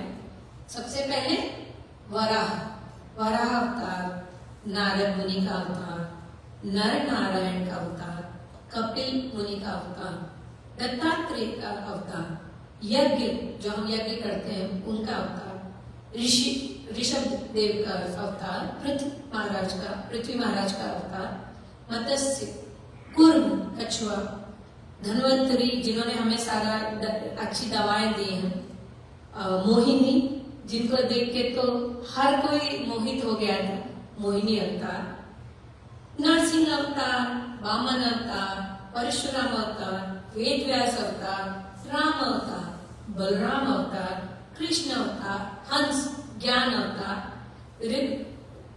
ग्रीव अवतार, घोड़े का जिसका सिर है उनका अवतार, बुद्ध अवतार और आने वाले कल की अवतार।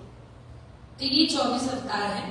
अब हम सारे 24 अवतार की तो बात नहीं कर सकते, बहुत समय चाहिए, 5 दिन तो क्या पता नहीं 5 महीने तक हम एक एक कहानी पढ़े तो शायद हो पाएगा इतने सारे अवतारों का पूरा वर्णन।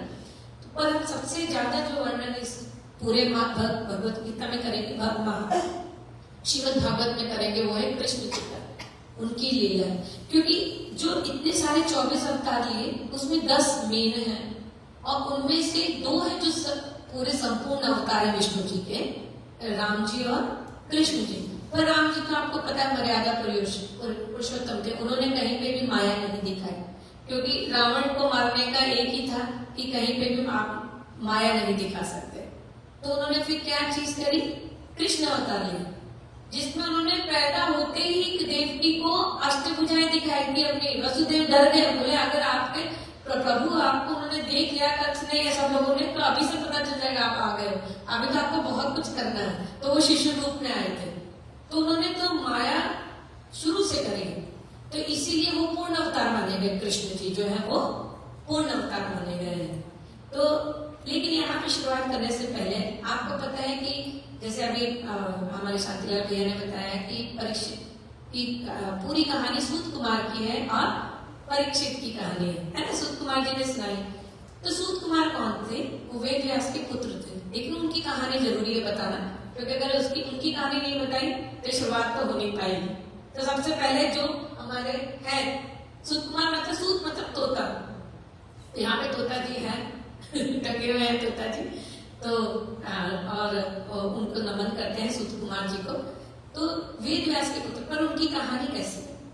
एक बार की ये कहानी बहुत अच्छी कहानी कि आपको पता है नारद जी जो है छेड़ने में बहुत अच्छे हैं, सबको पता है ना, नारायण नारायण, तो छेड़ते बहुत बढ़िया हैं। तो उन्होंने एक बार इस बात पे वो बोले कि मेरे विष्णु, सबसे ज्यादा प्रेम किसमें है, विष्णु जी लक्ष्मी जी में कि हमारे शिव और पार्वती में? बोले इसमें सबसे ज्यादा प्रेम है। तो बोले विष्णु जी और लक्ष्मी में सबसे ज्यादा। बोले नहीं, नारद जी बोले विष्णु लक्ष्मी में ज्यादा। उन्होंने कहा नहीं ना, हमारे शिव पार्वती में ज्यादा, क्योंकि आपको पता है अर्धनारीश्वर का रूप लिया है उन्होंने, और अपने हृदय का हिस्सा अपना लेफ्ट साइड देख रहे हैं, लेफ्ट साइड में माँ पार्वती बैठी, तो पत्नी का स्थान लेफ्ट साइड है, क्यों? माँ पार्वती को उन्होंने अपने हृदय का हिस्सा दिया। तो उन्होंने कहा कि जिसने अपना आधा शरीर अपनी पत्नी को हृदय वाला दे दिया, उससे ज्यादा प्रेम किसमें हो सकता है? तो नारद जी बोले कि मैं ऐसा तो नहीं मानता। बोलो मैं कभी लड़ाई नहीं करती। विष्णु जी को देखो तो जब देखो तब गायब हो जाती, लक्ष्मी जी अकेली रहती है। बोले कभी इनका उद्धार करने चले गए विष्णु जी, कभी उनका उद्धार करने चले गए, उनको तो देखो अकेली रहती है। और एक हमारे शिव जी, कभी आपने कभी शिव जी को ज्यादा अकेले देखा ही नहीं होगा, वो पूरे दिन माँ पार्वती के साथ ही बैठे रहते हैं। नारद जी को बहुत बुरा लगा क्योंकि वो तो विष्णु उपासक। बोले मैं जाके लड़ाई करूँ। बोले लड़ाई करा दोगे? हाँ समय दीजिए। अब रोज जाते नारद शिव जी के पास और पार्वती जी के पास। आप देखते हो तो शिव जी जाते नहीं कहीं पर। एक दिन उन्होंने देखा कि वो गए हुए, तुरंत पहुंचे पार्वती जी के पास। बोले ना मुझे शिव जी से काम था।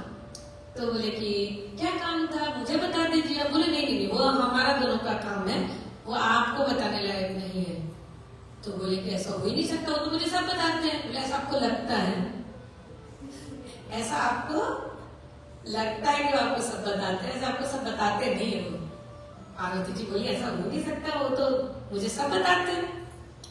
तो बोले अच्छा आपको उन्होंने बताया कि एक अमृत कथा है जिसको सुनने के बाद जो है वो मर नहीं सकता। पार्वती जी बोली अच्छा। बोले हाँ आपको सुने, आपको सुना है उन्होंने? तो पार्वती जो है वो चुप। अब उनको नाराजगी तो आई नाराजगी। अब आए शिव जी लौट के। अब हमारी पार्वती जी जो है बातें नहीं कर रही, मुंह फुला के इधर मुंह फुला के उधर। बोले ओ गणपति की माता रे, अरे सुनो घोटक कहाँ हमारी? तो पार्वती जी बोली कि हाँ ना घोटेंगे। ओ गणपति जी के बप्पा अब हार गई मैं, ना घोटू तुम्हारे भान, अब ना घोटी जाए। तो बोले कि क्या हुआ? बोले मैं तो मायके जा। अब भैया पटाने में लगे शिव जी की कैसी क्या बात हो गई। फिर उन्होंने आंख बंद करी और उन्होंने देखा नारद जी क्या बोल रहे। बोले अच्छा, बोले ऐसा तो उसकी बात नहीं है, अमृत कथा के लिए तो ऐसा कुछ नहीं कि मैं तुम्हें नहीं सुना सकता हूँ, सुना सकता हूँ। और उसमें एक ही चीज है, जैसे यहाँ पे सबको कितनी उबासी आ रही है, जब कथा सुनते हैं तो नींद बहुत आती है। मैं देख रही सबको उबासी आ रही है, वो बहुत नॉर्मल सी चीज है, क्योंकि आपका ध्यान जब केंद्रित होता है तो उबासी आना नॉर्मल है, तो कोई बड़ी बात नहीं। तो बोले ऐसा ना हो कि मैं कथा सुनाऊं और तुम सो जाओ, और अमृत कथा में सोते नहीं। तो वो बोले कि अरे मैं नहीं सोऊंगी और आप मुझे ये अमृत कथा सुनाइए। बोले अच्छा ठीक है। तो उन्होंने कथा शुरू करी। बोले एक काम करना, बीच में मैं मगन हो जाऊंगा तो हुंकार है भरती करना। वैसे ये काम आप भी कर सकते, इससे बड़ा मजा आएगा। बोल पार्वती जी बोली हाँ ठीक है, मैं हुंकार बोल बढ़ती रहूं। तो पार्वती जी ने शुरू किया उन्होंने, शिव जी ने कथा। पार्वती जी अच्छा, उसके पहले मैं आपको एक चीज बहुत अच्छी बताने जा रही हूँ, वो है ताली। तो शिव जी ने ताली इसलिए मारी, पहली ताली इसलिए कि कोई भी और वहां न रहे सिवाय पार्वती जी के। तो ये जो है वो नेगेटिव चीजों को भगाती है ताली। देखिए आप भी बजाएंगे तो आप जग जाएंगे, है ना। तो ये ताली है इसीलिए कि ये आपको जगाती है और आपके आसपास की जो भी नेगेटिव एनर्जी है वो भगाती है। दूसरी बात भक्ति जगाती है। आप जब ताली बजाते हो ना तो भक्ति जगाती है। हरे राम हरे कृष्णा हरे कृष्णा हरे राम हरे राम हरे कृष्णा कृष्णा कृष्णा हरे राम राम राम कृष्णा कृष्णा कृष्णा कृष्णा हरे हरे। और तीसरा है ताली बजाने से आपका अहंकार जाता है। जब आप ताली बजाते हैं ना तो आपका अहंकार खत्म हो जाता है और आप लीन हो जाते हो, मगन हो जाते हो उस चीज के लिए जिसके लिए, जैसे हम अगर मान लो गा रहे हैं बजा रहे हैं। तो इसलिए शिव जी ने पहली ताली, दूसरी ताली और तीसरी ताली में सब चले, आप कथा उन्होंने शुरू करी। लेकिन तीसरी ताली के बाद में वहां पे एक पेड़ के ऊपर एक तोते का अंडा था और वो फूटा और उसमें सूत जी निकला। अब उन्होंने के तोते का तो काम ही बोलना, रिपीट करना है, तो वो बस वो और वो तुरंत वही आवाज में रिपीट करते हैं। उन्होंने शुरुआत करी अमृत कथा की और चलती रही अमृत कथा। पार्वती जी सो गई और हुंकारे कौन करने लगे? सूत कुमार। अब जो है पूरी कथा समाप्त होके जब आंख खोली शिव जी ने कहा ये तो सो रही है, ये हुंकार कौन भर रहा था? अब वो तब सूर्य फिर बोले ओ, और जो वो त्रिशूल लेके दौड़े उनके पीछे इतने जोर से। अब वो तो उड़ते उड़ते उड़ते उड़ते और जैसे मैंने अभी बताया कि जमाई ले रहे थे, वेद व्यास की पत्नी में वो जमाई ले रही थी, वो उनके अंदर पेट में चले गए। अब वेद व्यास जी बैठ गए। अब आए वो शिव जी बोले कि मुझे ये तोता चाहिए, तुम्हारी पत्नी के पेट में चला गया है, ये तोता को बाहर निकालो। तो बोले कि मैं पहली बात तो ये कि उसने किया क्या? उन्होंने बताया शिव जी ने, उसने अमृत कथा सुनी है। अमृत निकाल के करोगे क्या? मार तो पाओगे, तो अमृत हो गए, तो अब तो वो मरेगी नहीं, अमृत कथा सुन ली। तो आपके इस तरह से बुलाने से हो गया क्या? बोले अच्छा तो क्या करूं? बोले लेकिन मैं नहीं चाहता कि वो यहाँ रहे। तो बोले मैं इसको लेके जाऊंगा, मैं अपने साथ ही रखूंगा। बोले धन्य हो, ऐसा बालक जो होगा और सीधे आपके साथ रहे, आपकी छत्र छाया में रहे, ये तो बहुत अच्छी बात है। आप शिव जी वहां 1 साल तक बैठे रहे, वो तो मारे डर के निकला ही नहीं। बोले वो तो 1 साल हो गया, वो चले गए। शिव जी बोले वो बोले वेद व्यास जी बोले वो मेरा पुत्र होने वाला है, उसको आप क्षमा कर दीजिए। उसने सुन लिया, क्षमा कर। अच्छा बोले ठीक है, जब तुम कहते हो तो क्षमा कर देता हूँ। और क्षमा कर देता हूँ। अब वो तो चले गए। अब जो है 1 साल 2 साल 3 साल 4 साल 12 साल तक वो अंदर रहे, वो निकलने को तैयार था। वो अब उनकी पत्नी को प्रसव पीड़ा हो रही है, लेकिन वो बाहर ही नहीं निकल रहे।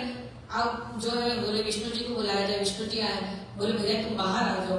बोले मैं तो नहीं आ रहा, क्योंकि ये जितने भी शब्द हैं ये माया मोह में बंधे हैं, मुझे नहीं बनना है माया मोह में।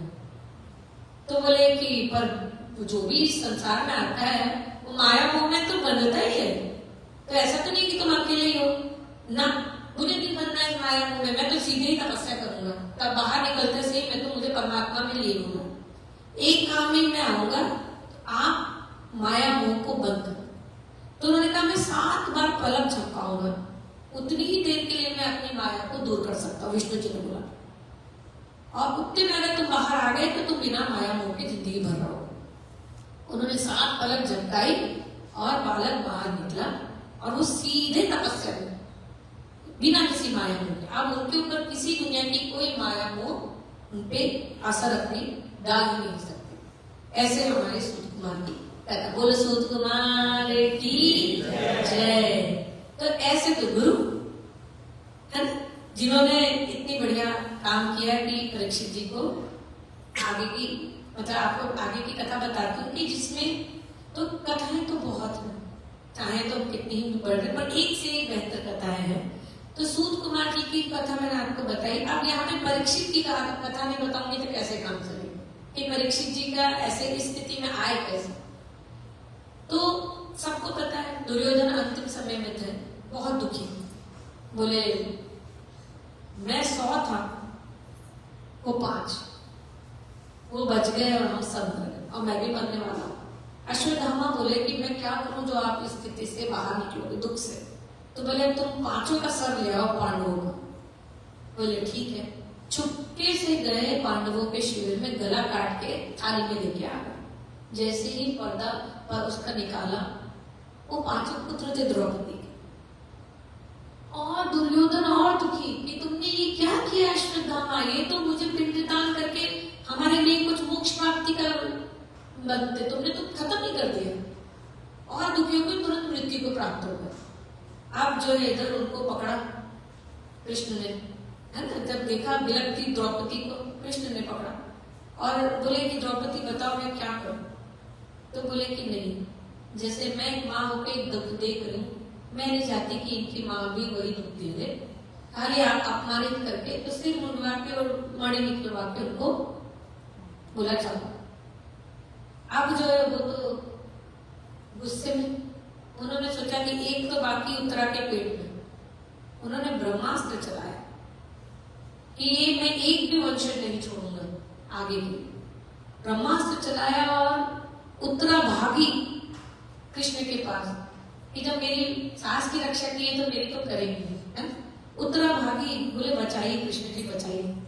और कृष्ण जी ने अपने आप को पूरा एक सुरक्षा चक्र बनाया, पेट में चले उत्तरा गर्भ में, और ब्रह्मास्त्र से बचाने के लिए वो पूरा सुरक्षा चक्र। तो सबसे पहले गर्भ के अंदर परीक्षित जी ने किसके दर्शन किए? कन्हैया लाल के।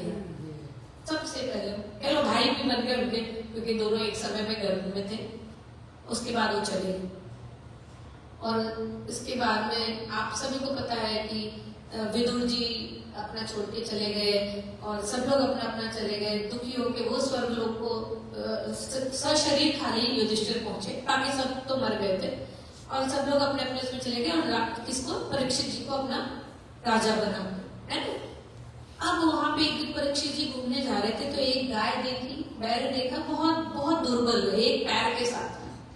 तो मुझे पता चला कि कलयुग आया, और कलयुग जो है वो धीरे धीरे न जाने कितनी समस्याएं मनुष्य के लिए खड़ी कर रहा है। एक तो सबसे पहली चीज क्या करी, हम सबकी उम्र बहुत कम कर दी। पहले हम सुनते थे हजारों वर्ष तक की तपस्या करी, इतने वर्षों तक वो जी, तो पहले के लोग जीवित ज्यादा रहते थे।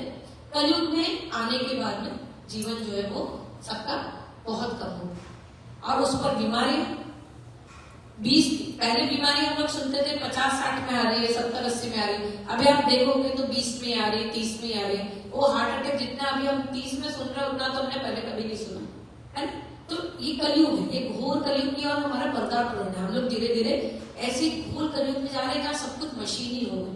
कल में था मशीन, ये बात परीक्षित को पता था। तो परीक्षित जी ने बोला कि मैं तुम्हें अपने राज्य में तो जगह नहीं दूंगा, तुम्हें जाना बाहर जाओ, में रहो, मेरे रहते मेरे राज्य में कलयुग का पदार्पण नहीं होगा, तुम नहीं आओ। तो बोले नहीं भैया मुझे कुछ तो जगह दीजिए, क्योंकि परीक्षित जी को ये था, वो तो कृष्ण के पौत्र थे। बोले मैं मुझे जो है वो आप कहीं तो दीजिए। बोले अच्छा 4 जगह तुम रह सकते। कौन से 4 जगह? जहाँ मदिरा पी जाती हो, वो तो 4 जगह पहले जहाँ मदिरा पी जाती हो, जहाँ पे स्त्रियां वैश्यालय जिसको बोलते हैं, जहाँ जुआ खेला जाता हो, और जहाँ पे चोरी की जाती। बोले कलयुग को कहा तुम ये 4 जगह रह सकते हैं, चोरी करने वाली जगह, मदिरा पीने वाली जगह, वैश्यालय, और जहाँ पे भी गलत काम होता हो। आप कलयुग बोले ये तो गलत बात है, आपने सब एक भी अच्छी जगह नहीं दी मेरे को, कुछ तो अच्छी जगह। तो बोले ये कौन सी बात है?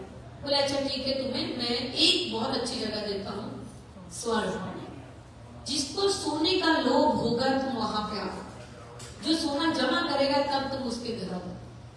सोने से तुम जो है कलयुग की जितनी भी परेशानियां वो लेके आओ। तो आज भी हमारे यहाँ बोला जाता है सोना किसी का चुराना नहीं चाहिए, किसी से सोना ऐसे नहीं, क्योंकि सोने को ये श्राप मिला था। तो बोले ठीक है तुम सोने में रह सकते। तो कलयुग को केस में जगह दे दी उन्होंने, सोने में।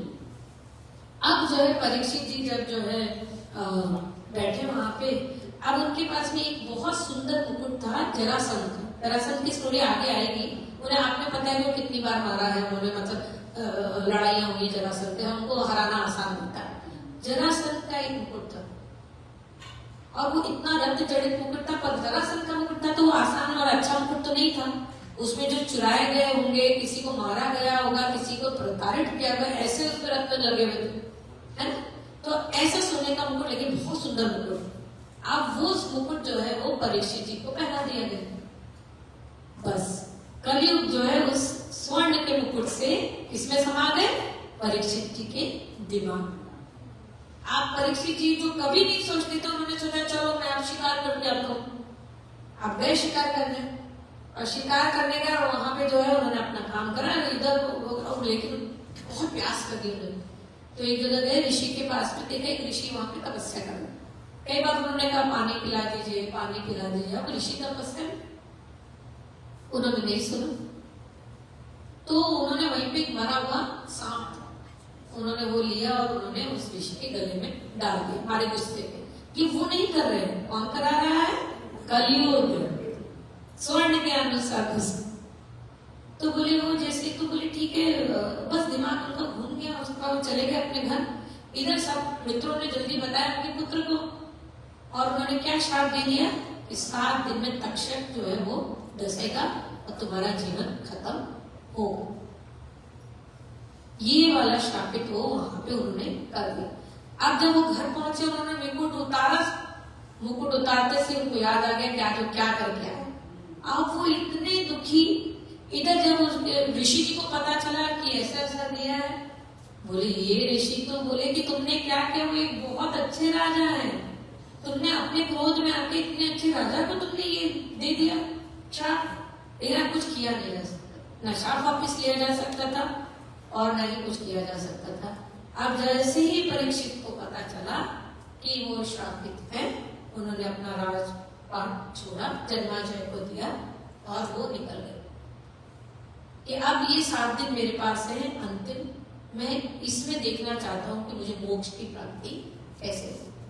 तो सारे लोग कहाँ इकट्ठा हुए, नैमिषिक कारण में, एक जहाँ पे 88,000 जो है वो सारे ऋषि मुनि इकट्ठे हुए, और सिर्फ इसीलिए कि किस तरीके से इनको जो है वो मोक्ष की प्राप्ति कराई जाए।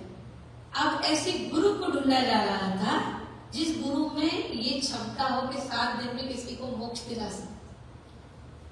तो वो गुरु कौन बने, सूत कुमार।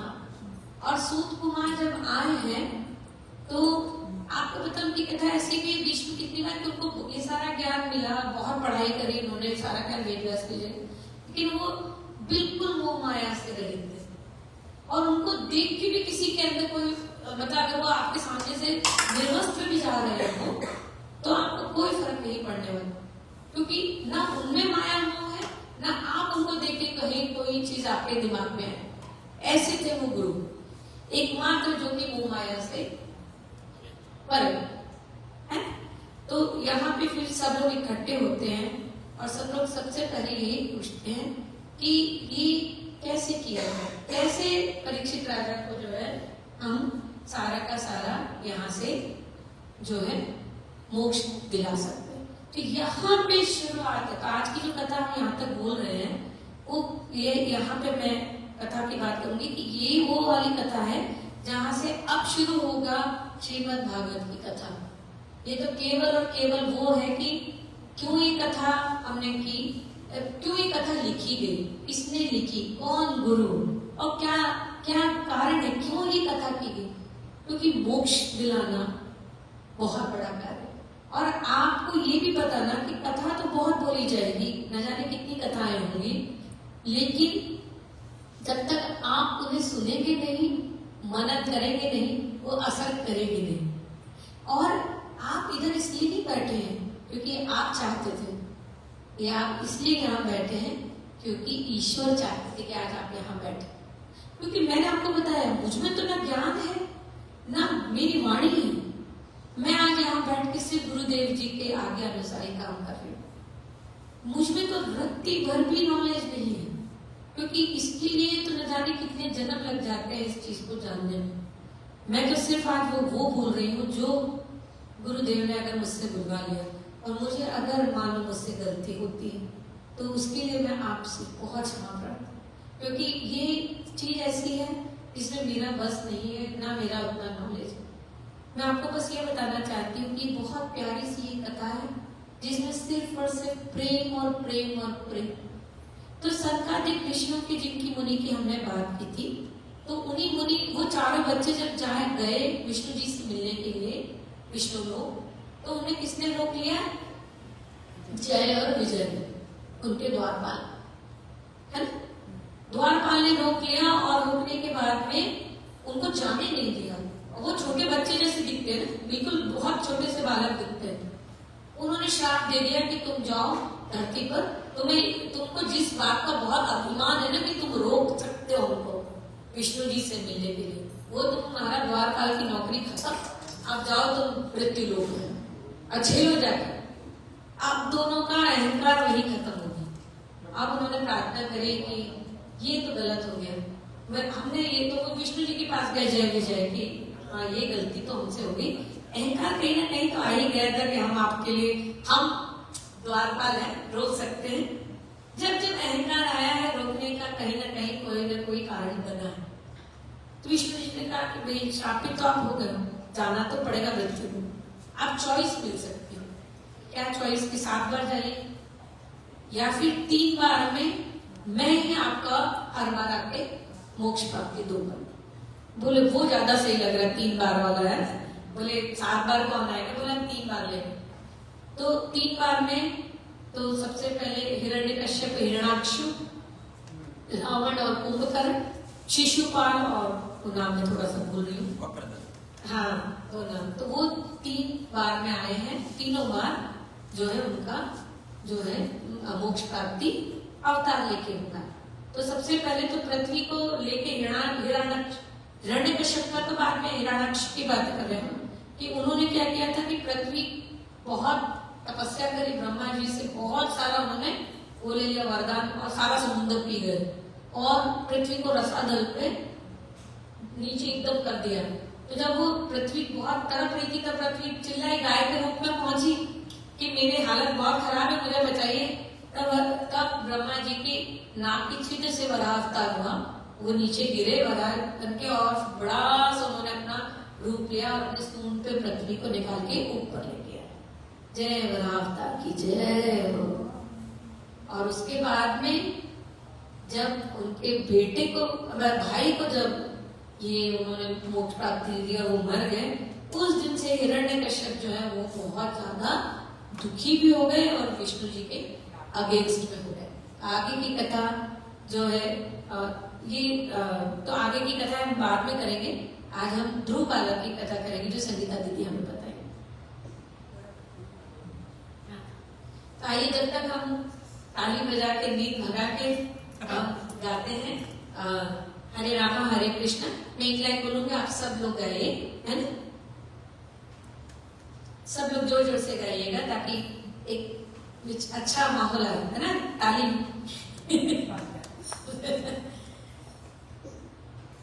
हरे रामा हरे कृष्णा हरे कृष्णा हरे रामा हरे रामा हरे कृष्णा हरे कृष्णा हरे रामा हरे रामा हरे कृष्णा हरे कृष्णा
कन्हैया लाल की जय।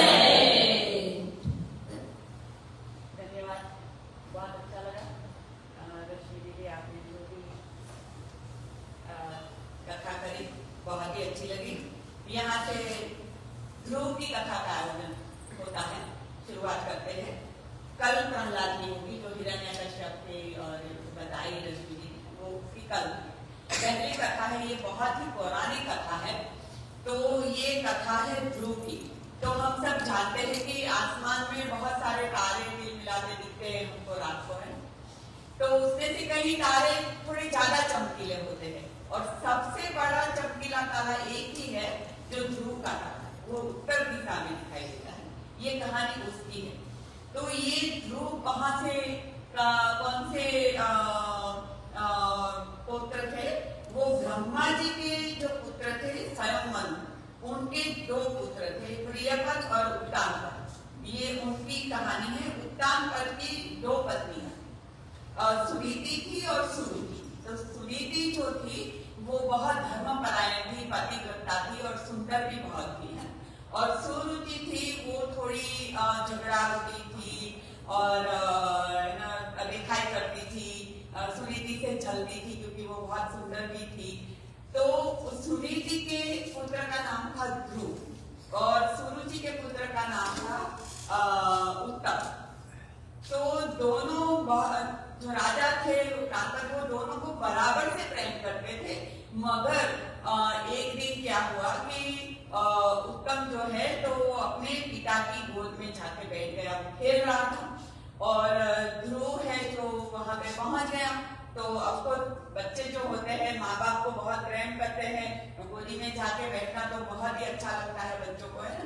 तो वो भी जाके पिता की गोद में बैठ गया और वहां पे जो आ गई उत्तम की माता आ गई। उन्हें देखा कि अरे ध्रुव भी बैठ गया है। तो ध्रुव को बहुत नाराजगी दिखाई उन्होंने कि ये तेरे लिए नहीं है, ये तेरा नहीं है, उत्तम का ही है, उत्तम ही गद्दी पे बैठेगा। और आप है ना कि ऐसे करके उसको झुकला के उसको हाथ पकड़ के खींच लिया। और वो बच्चा है, वो रोते रोते कहाँ जाता है, बच्चा हमेशा माँ को ही याद करता है। अगर थोड़ा सा भी लग गया तो वो माँ पहले माँ ही याद आती है ना। तो वो रोते रोते माँ के पास गया। तो माँ ने क्या कहा कि क्या हुआ, क्यों रो रहे हो? तो बताया कि वो सुरुचि माता ने मुझे ऐसे ही किया, तो मैं क्या करूं, मुझे भी गोदी में बैठना है पिता की, तो वो बैठने नहीं दे रही है। तो माँ है ना जो भक्ति भाव वाली थी ना, तो उसने कहा कि ऐसे क्या है, पिता की गोद में जाके बैठेगा, उसके तो अच्छा है परम पिता की गोद में जाके बैठना। ऐसे ही ताने मारा उसको कि वैसे ही करना चाहिए कि परम पिता की गोद में जाकर बैठने को मिले। तो ध्रुव को थोड़ा आश्चर्य लगा, है ना, कि देखो क्या होता है, भक्त को अगर एक चिंगारी मिल जाती है ना तो उसके तन बदन में आग लग जाती है ना। जैसे कि शिवाजी के गुरु रामदास, उसकी शादी हो रही थी बहुत छोटी उम्र में, तब तो शादी होती थी ना। तो उसकी शादी हो रही थी तो वो महाराष्ट्र में थे, मराठी थे। तो वहां पे ये प्रथा है कि सावधान, शादी में गुजराती में भी होती है, कन्या बदरा, वो सावधान शब्द सुना ना, वो भाग गए, वहां से निकल गए और बन गए गुरु शिवाजी के गुरु, है ना। तो वो एक जनक उसको हृदय को छू गई, वो उसके अंतरात्मा को छू गई। और वो है ना, उसकी माँ ने बोला कि अगर तेरे को बैठना है तो परमपिता की गोद में जाके बैठना, जंगल में जाके तप कर। और वो तभी उसी क्षण वहां से निकल गए, है ना। निकल गए तो रास्ते में जाते जाते, अभी छोटा सा बच्चा है 5 साल का कुछ है, तो वो जा रहा है जंगल में, घने जंगल है, वो ढूंढ रहा है कि मैं कहाँ जाऊं, कैसे भगवान को ढूंढूं। ऐसे करके वहां की क्योंकि जानवर है, सांप वगैरह कुछ दिख रहे हैं, तो वो घबराता घबराता वो जा रहा है। तो वहां पे कौन आ गए? नारद जी आ गए। देखो, भक्ति में परीक्षा होती है, बहुत परीक्षा होती है। भक्ति करते हैं तो परीक्षा अवश्य होती है। प्री के से पीएचडी तक की परीक्षा होती ही होती है। परीक्षा में पास होते हैं तभी सर्टिफिकेट मिलता है। तो नारद जी आगे उसको डराया धमकाया, अरे वो इतना छोटा बच्चा है, यहाँ कहाँ आ गया जंगल में, देख यहाँ पे तो कितने जानवर है, पीछे तू कर चला जा। बोले नहीं, मैं तो भगवान को प्राप्त करके ही जाऊंगा, तो बोले क्यों भगवान को क्यों प्राप्त करना है? तो बोले कि मुझे उनकी गोद में बैठना है। अब परमात्मा की गोद में बैठना कोई खाने वाली बात है क्या? वो भी छोटा सा बच्चा है, तो बोले अरे चल तू झाग रही, ऐसे ऐसे धक्का के उसको समझाए। तो वो माना नहीं। फिर नारद जी ने देखा ध्यान करके कि कौन है, तो बोले ये तो भगवान का भक्त है, ये तो बहुत ही बड़ा पुण्यात्मा है। तो बोले कि चल मैं तेरे को अपना गुरु बनाता हूँ, अपना गुरु मैं बनता हूँ और मैं तुझे दीक्षा देता हूँ। और प्रहलाद जी को ध्रुव को उन्होंने मंत्र दिया, ओम नमो भगवते वासुदेवाय, है ना। तो बोले कि चल तू है ना कि अभी या नदी है यहाँ पे, नदी में यमुना नदी है, तो यमुना नदी में स्नान कर ले, स्नान करके बैठ जा। तो ध्रुव ने तो क्या किया कि एक पाँव के ऊपर खड़े रहे, वो भी अपने अंगूठे के ऊपर खड़े रह के वो जाप करने लगा, ओम नमो भगवते वासुदेवाय, ओम नमो भगवते वासुदेवाय, ओम नमो भगवते वासुदेवाय, ओम नमो भगवते वासुदेवाय,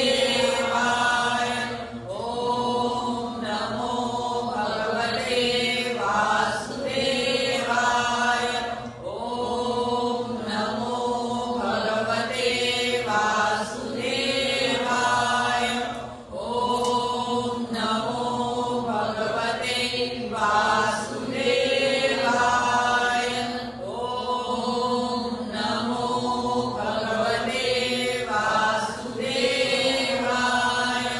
ओम नमो भगवते वासुदेवाय, ओम नमो भगवते वासुदेवाय, ओम नमो भगवते वासुदेवाय, ओम नमो भगवते वासुदेवाय। और क्या हुआ, इतनी श्रद्धा से वो खड़े हैं अंगूठे के ऊपर और इतना भार बढ़ गया धरती के ऊपर, तो वो धरती माता दबने लगी इनकी भक्ति से। और वो भी छोटा सा बालक, और इतनी भक्ति से वो भार इतना बढ़ गया कि धरती माता दबने लगी। और धरती माता दौड़ के गई कहाँ, विष्णु जी के पास। विष्णु जी को याद किया, विष्णु भगवान मेरी रक्षा करिए, ये छोटा सा बालक आपकी भक्ति कर रहा है और मैं दबी जा रही हूँ, मेरे से उसका भार नहीं सहा जा रहा है। तो तब भगवान देखते हैं कि ये कौन है जो मेरी इतनी भक्ति कर रहा है। वो तुरंत आते हैं और ध्रुव के पास आके खड़े हो जाते हैं, बेटा मांग मांग, क्या मांगता है, आप मेरी भक्ति क्यों कर रहे हैं? तब वो छोटा सा बालक पूरी कहानी बताते हैं कि मेरी माता सुरुचि ने मुझे बहुत तड़छोड़ा, मेरे पिता की गोद में मैं बैठा था, मैं खेल रहा था और वहां से मुझे खींच के नीचे उतार दिया। मुझे बताया गया कि मेरे लिए वो गोदी नहीं है, मेरे पास सिंहासन पे बैठने की जगह नहीं है, तुझे तो कुछ नहीं मिलेगा, मेरा बेटा उत्तम ही बैठेगा राजगाड़ी पे। तो भगवान बोलते इतनी छोटी सी बात के लिए इतना तप कर रहा है, तो बोले कि मुझे आपकी गोद में बैठना है। तो भगवान इतने खुश हो गए कि इतना छोटा सा बालक इतनी भक्ति कर रहा है, वो भी मेरी गोद में बैठने के लिए। क्योंकि हमेशा तो बड़े बड़े राक्षसों, वीरों जब तप करते हैं क्या करने के लिए, कुछ न कुछ अमर होने के लिए मांगते हैं। तो ये तो क्या मांग रहा है, मेरी गोद मांग रहा है। तो भगवान बहुत ही प्रसन्न हो गए। तो भगवान ने क्या किया, वो बैठ गए, उसको गोद में बिठा दिया और इतने प्रेम किए। और गुरु भगवान ने उसको वरदान दिया कि ब्रह्मांड जो है वो मेरी गोद है, तो तू एक दिन मैं तुझे मेरी गोद में, वहां मैं ब्रह्मांड में बैठाऊंगा, वहां से तुझे कोई नहीं उठा पाएगा, मैं खुद भी तुम्हें नहीं उठा पाऊंगा। तो क्या करना है कि तू घर जा तेरे को बहुत साल, अभी तो कितने साल तक आपको अपना राज को पालन करना है, राजा बनना है, धर्म का पालन करना है, लोगों को धर्म परायण सिखाना है ना, ये सब तुझे करना है। बाद में अंत में तुम्हें ध्रुव का पद में देता हूँ, जो तारा मेरी गोद में चमकता रहेगा हमेशा के लिए, आज युगों से वो तारा चमकता है ना। तो ये वरदान दिया विष्णु भगवान को, क्योंकि देख विष्णु भगवान कितने खुश हुए, हमेशा कोई ना कोई मेरे से कुछ न कुछ मांगते हैं, ब्रह्मा जी से मांगते हैं, फिर मुझे उसका वध करने जाना पड़ता है, ये तो सिर्फ मेरी गोद मांगता। तो विष्णु भगवान ने उसको गोद दिया। और हम आज भी आप देखें तो उत्तर दिशा की ओर में हमेशा वो तारा तिलमिलाता है, कोई नहीं। तो हमें कैसी भक्ति करनी चाहिए? गुरुदेव क्या कहते हैं कि मांगते तो सब कुछ है, हमेशा हम मांगते रहते हैं, पर भगवान के पास हम क्या मांगते हैं? कुछ ऐसे मांगते हैं, भगवान आपको क्या चाहिए? हम कुछ कभी नहीं ऐसे मांगते, हम सुबह से रात तक एक ही मांगते, भगवान ये कर देना, वो कर देना, है ना, मेरे बच्चे को पढ़ाना, उसकी रक्षा करना, उसकी परीक्षा में पास करना, मुझे पैसे देना, हमेशा कुछ न कुछ मांगते हैं। गुरुदेव ने कहा कि मेरे गुरु ने मुझे ऐसे सिखाया कि मांग, भगवान के पास मांग के भगवान ने आपके लिए कहा करो। ये पंडित श्री राम शर्मा आचार्य जो हमारे गुरुदेव ने है, उन्होंने मांगा, हमेशा गुरुदेव अपने गुरु से यही पूछा कि मैं क्या करूं, है ना। तभी जाके भगवान ने ये जो गुरुदेव ने बताया कि घर घर जाके गायत्री और ध्यान को पहचाना है ना। गायत्री कौन है, कौन सी देवी है? ज्ञान की देवी है। तो वो ज्ञान घर घर पहुंचाना। बोले कि ये जो पुस्तक है मैंने लिखी है, गुरुदेव ने बोला है गायत्री माता स्वयं लिखवाती थी और मैं लिखता था। तभी 80 साल की उम्र में, 800 साल की उम्र में जितना काम कर सके उतना काम करती है। इतनी 3200 से ज्यादा किताबें लिखी। मयूर भाई ने मोस्टली सारी किताबें पढ़ी हुई है। अब उनको एक ही क्वेश्चन पूछो, वो 1 घंटे तक उसका ज्ञान दे सकते हैं, है ना। इतना ज्ञान भरा हुआ है उनके पास। तो भगवान से मांगना है कि हम क्या करें, ऐसी भक्ति हो। तो वो भक्ति में क्या होगा कि परीक्षा नहीं होगी तो गुरु वहां पे बैठे होंगे, भगवान वहां पे बैठे होंगे, आपकी रक्षा करेंगे, है ना। तो चलिए, ये ध्रुव की कहानी है। ध्रुव की कहानी के आगे और क्या कुछ? तो आगे आज क्योंकि अभी समय अच्छा है, मैं आप लोगों को कथाओं का तो अंबारा है भागवत में। तो एक अवतार जैसे आप लोगों को मैंने बताया दत्तात्रेय, तो आइए मैं दत्तात्रेय भगवान जी की कहानी आपको बताती हूँ। तो श्रीमद् भागवत में लिखा है, वही बात है, 3 देवियां हमारी, ब्रह्माणी, तो ब्रह्मा जी की पत्नी ब्रह्माणी और पार्वती जी और हमारी लक्ष्मी थी। तीनों जो है वो बैठी हुई थी। अब पहुंचे कौन? नारायण नारायण। बोले आपको पता है कि इस समय धरती पे सबसे पतिव्रता नारी कौन? तो बोले ऋषि अत्रि की पत्नी अनुसुईया। तो बोले ठीक है, उन्होंने तीनों ने कहा कि ऐसा हमारे आगे ऐसा बोल रहे। तो उनको थोड़ा सा अच्छा नहीं लगा कि मतलब उनकी इतनी तारीफ हो रही, और वैसे भी नारायण जी कम नहीं थे, उन्होंने बहुत तारीफ की। तो उनसे ज्यादा मतलब कर्तव्य परायण सत्यत्व वाली स्त्री पूरे विश्व में, पूरी धरती पे कोई और दूसरा नहीं। तो उन्होंने अपने तीनों ने जाके ब्रह्मा, विष्णु और महेश अपने पतियों से बोला कि आप जाके परीक्षा लीजिए, क्योंकि नारद जी कह रहे तो हम भी तो जाने कि वाकई ऐसा है, तो परीक्षा लेना बहुत जरूरी है। तो आइए जाइए और आप जाके परीक्षा लीजिए। आप तीनों जो है साधु के वेश में गए। साधु के वेश में जाके उन्होंने भिक्षा मांगने के लिए खड़े हो गए। तो माँ अनुसुईया अंदर गई और भिक्षा लेके आई। उन्होंने कहा कि हम ऐसे भिक्षा स्वीकार नहीं करेंगे, हम वैसी भिक्षा स्वीकार करेंगे जिससे आप अपनी माँ के गर्भ से आई थी। उसी स्त्री में, अगर आप उसी स्थिति में हमें अपना ये प्रसाद देंगे तो हम ये भिक्षा लेंगे। तो माँ अनुसुईया ने सुना और उन्हें बहुत अजीब लगा कि ये साधु कैसी बातें कर रहे हैं, लेकिन जब उन्होंने ध्यान से देखा वो समझ गए ये परीक्षा। उन्होंने कहा कि बिल्कुल आप ठहरिए और मैं आपको अंदर आइए, मैं आपको उसी स्थिति में आपको भिक्षा दूंगी जिस स्थिति में मैं माँ के गर्भ से निकली।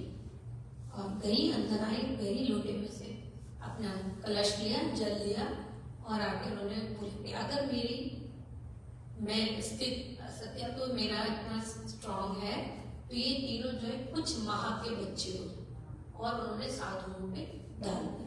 वो तीनों के तीनों जो है एकदम 2-3 महीने के बच्चे, 1 या 2 महीने के बच्चे के लोग, इतने छोटे तो लोग, इतने खूबसूरत, आप देखते ही बनती थी छवि न्यारी, इतने खूबसूरत 3 बालक हो गए।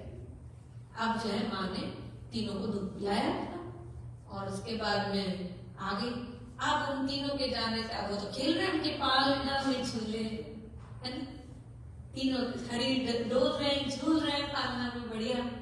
अब सारे कार्य तो रुक गए क्योंकि एक सृष्टि का निर्माता, एक सृष्टि चलाने वाला, एक क्रिएटर, सब कुछ है। और सृष्टि तो जो रुक गई। अब तीनों इधर अपनी अपनी तीनों ढूंढ रही अपने पतियों को, भैया तो दिखे ना पति उनके, कहाँ चले गए। फिर तीनों आई महानुसिया के पास, पार्वती जी, ब्रह्माणी और लक्ष्मी जी। बोले हमारे पति आपके पास आए थे भिक्षा मांगने के लिए, कहाँ है? मैंने कहा बोले तीनों जो है पालने में लेटे जिला रही महानुसिया पालना है। तो उन्होंने जो है तीनों ने क्षमा मांगी। बोले हम अपने पतियों की तरफ से क्षमा मांगते हैं, ये हमने ही उन्हें भेजा था आपकी परीक्षा लेने के लिए।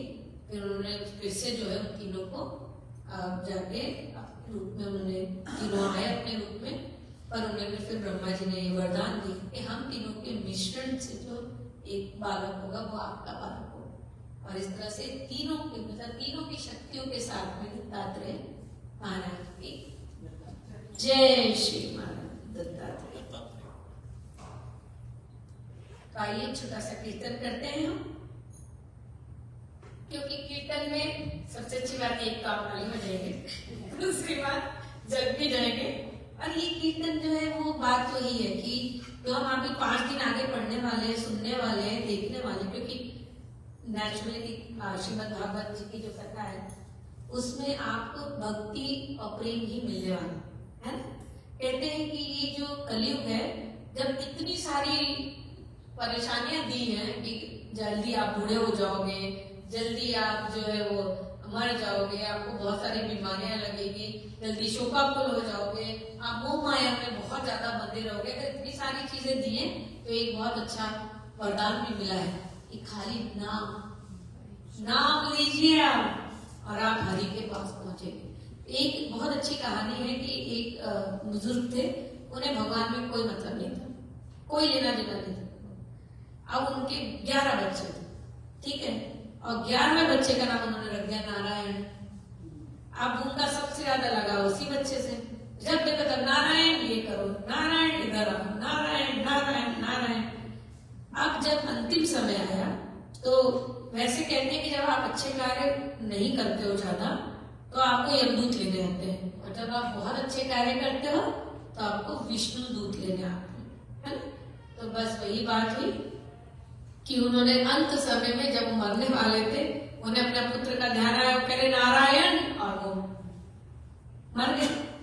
तो कहते हैं ईश्वर का नाम लिया उन्होंने मरते समय, तो सीधे विष्णु लोक से आए दूत। अब यह दूत बोले ये कौन सी बात है, दिन भर हमेशा तो ये गड़बड़ काम करता रहा, अंत में नारायण बोला। तो बोले कि नहीं, ये बात सबको जानने योग्य है, जो हमारा अंतिम समय होता है और जब उसमें जो हम सोचते हैं और जो हमारा ध्यान लगता है वही हमारा एग्जिट डोर है, जिसकी बात मैंने शुरुआत में की कि एग्जिट डोर वो है जिसमें आप अंतिम समय में क्या सोच रहे हो वो महत्व लगेगा। तो एक पहुंचे संत के पास, बोले मेरा मन नहीं लगता कि क्या पूजा पाठ और भगवान का नाम, मेरा तो बिल्कुल मन नहीं लगता, एक से एक चीजें करने के लिए सुबह से शाम मेरी कहाँ निकल जाती पता ही नहीं चलता, ये भगवान का नाम कैसे लो। तो संत बोले कि वो तो मैं नहीं सिखा सकता, तुम हाथ दिखाओ, मैं तुम्हारा भविष्य बता सकता। तो उन्होंने हाथ दिया, अपना हाथ देख के बोले तुम्हारे पास तो 10 दिन है खाली, उसके बाद तो तुम जीवित ही नहीं रहोगे। बोले क्या वो भगा, 10 दिन के बाद मैं 11 दिन 12 दिन 13 दिन फिर 15 दिन बाद वापस आया। बोले कि मैं तो नहीं मरा। बोले अच्छा तुमने किया क्या? बोले मैंने सबसे पहले तो जो भी मेरे पास में था सामान बांट दिया सबको, और क्योंकि मुझे पता है कि अब जाना है तो मैंने कुछ भी संकलन नहीं किया, किसी भी चीज को छोड़ा नहीं मैंने, जिसको जो जो देना था वो दे दिया। और सबसे ज्यादा मैंने ईश्वर का नाम लिया, क्योंकि आपने ही बताया था कि अंत समय में ईश्वर का नाम अगर मैं लूंगा तो मैं भवसागर पार हो जाऊंगा। तो तरने के लिए मैंने भगवान का नाम लिया और मैंने खूब तो मैंने इधर दान दक्षिणा करी और सारे अच्छे काम, जो अच्छा काम हो सकता था मैंने सब किया। तो बोले बस यही अंतर है तुम में और मुझ में। तुमको मैंने बताया तो मैं 10 दिन बाद मरूंगी, तो तुमने वो कार्य किया।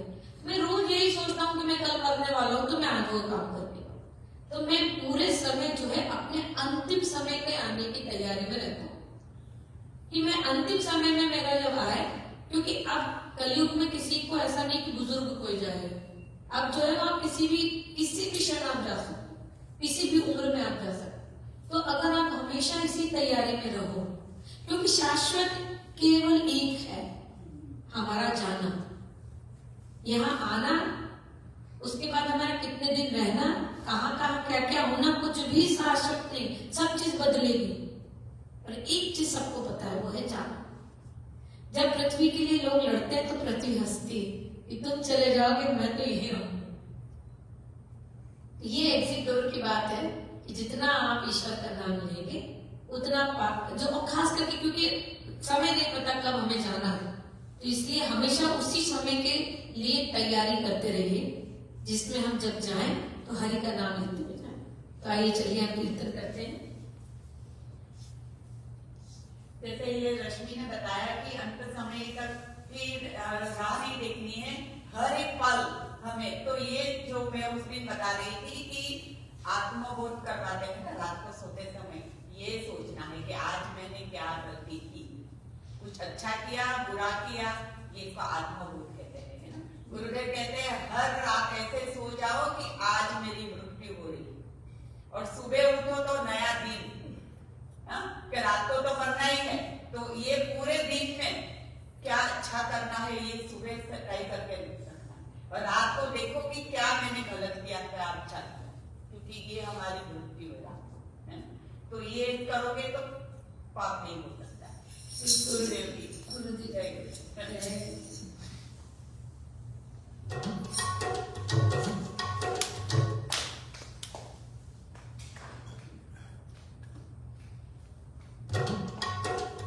गोविंद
राधा रमन की जय, कन्हैया लाल की जय, गुरुदेव की जय, माँ गायत्री देवी की जय, भोलेनाथ की जय, आज के आनंद की जय, सभी संतन की जय जय जय।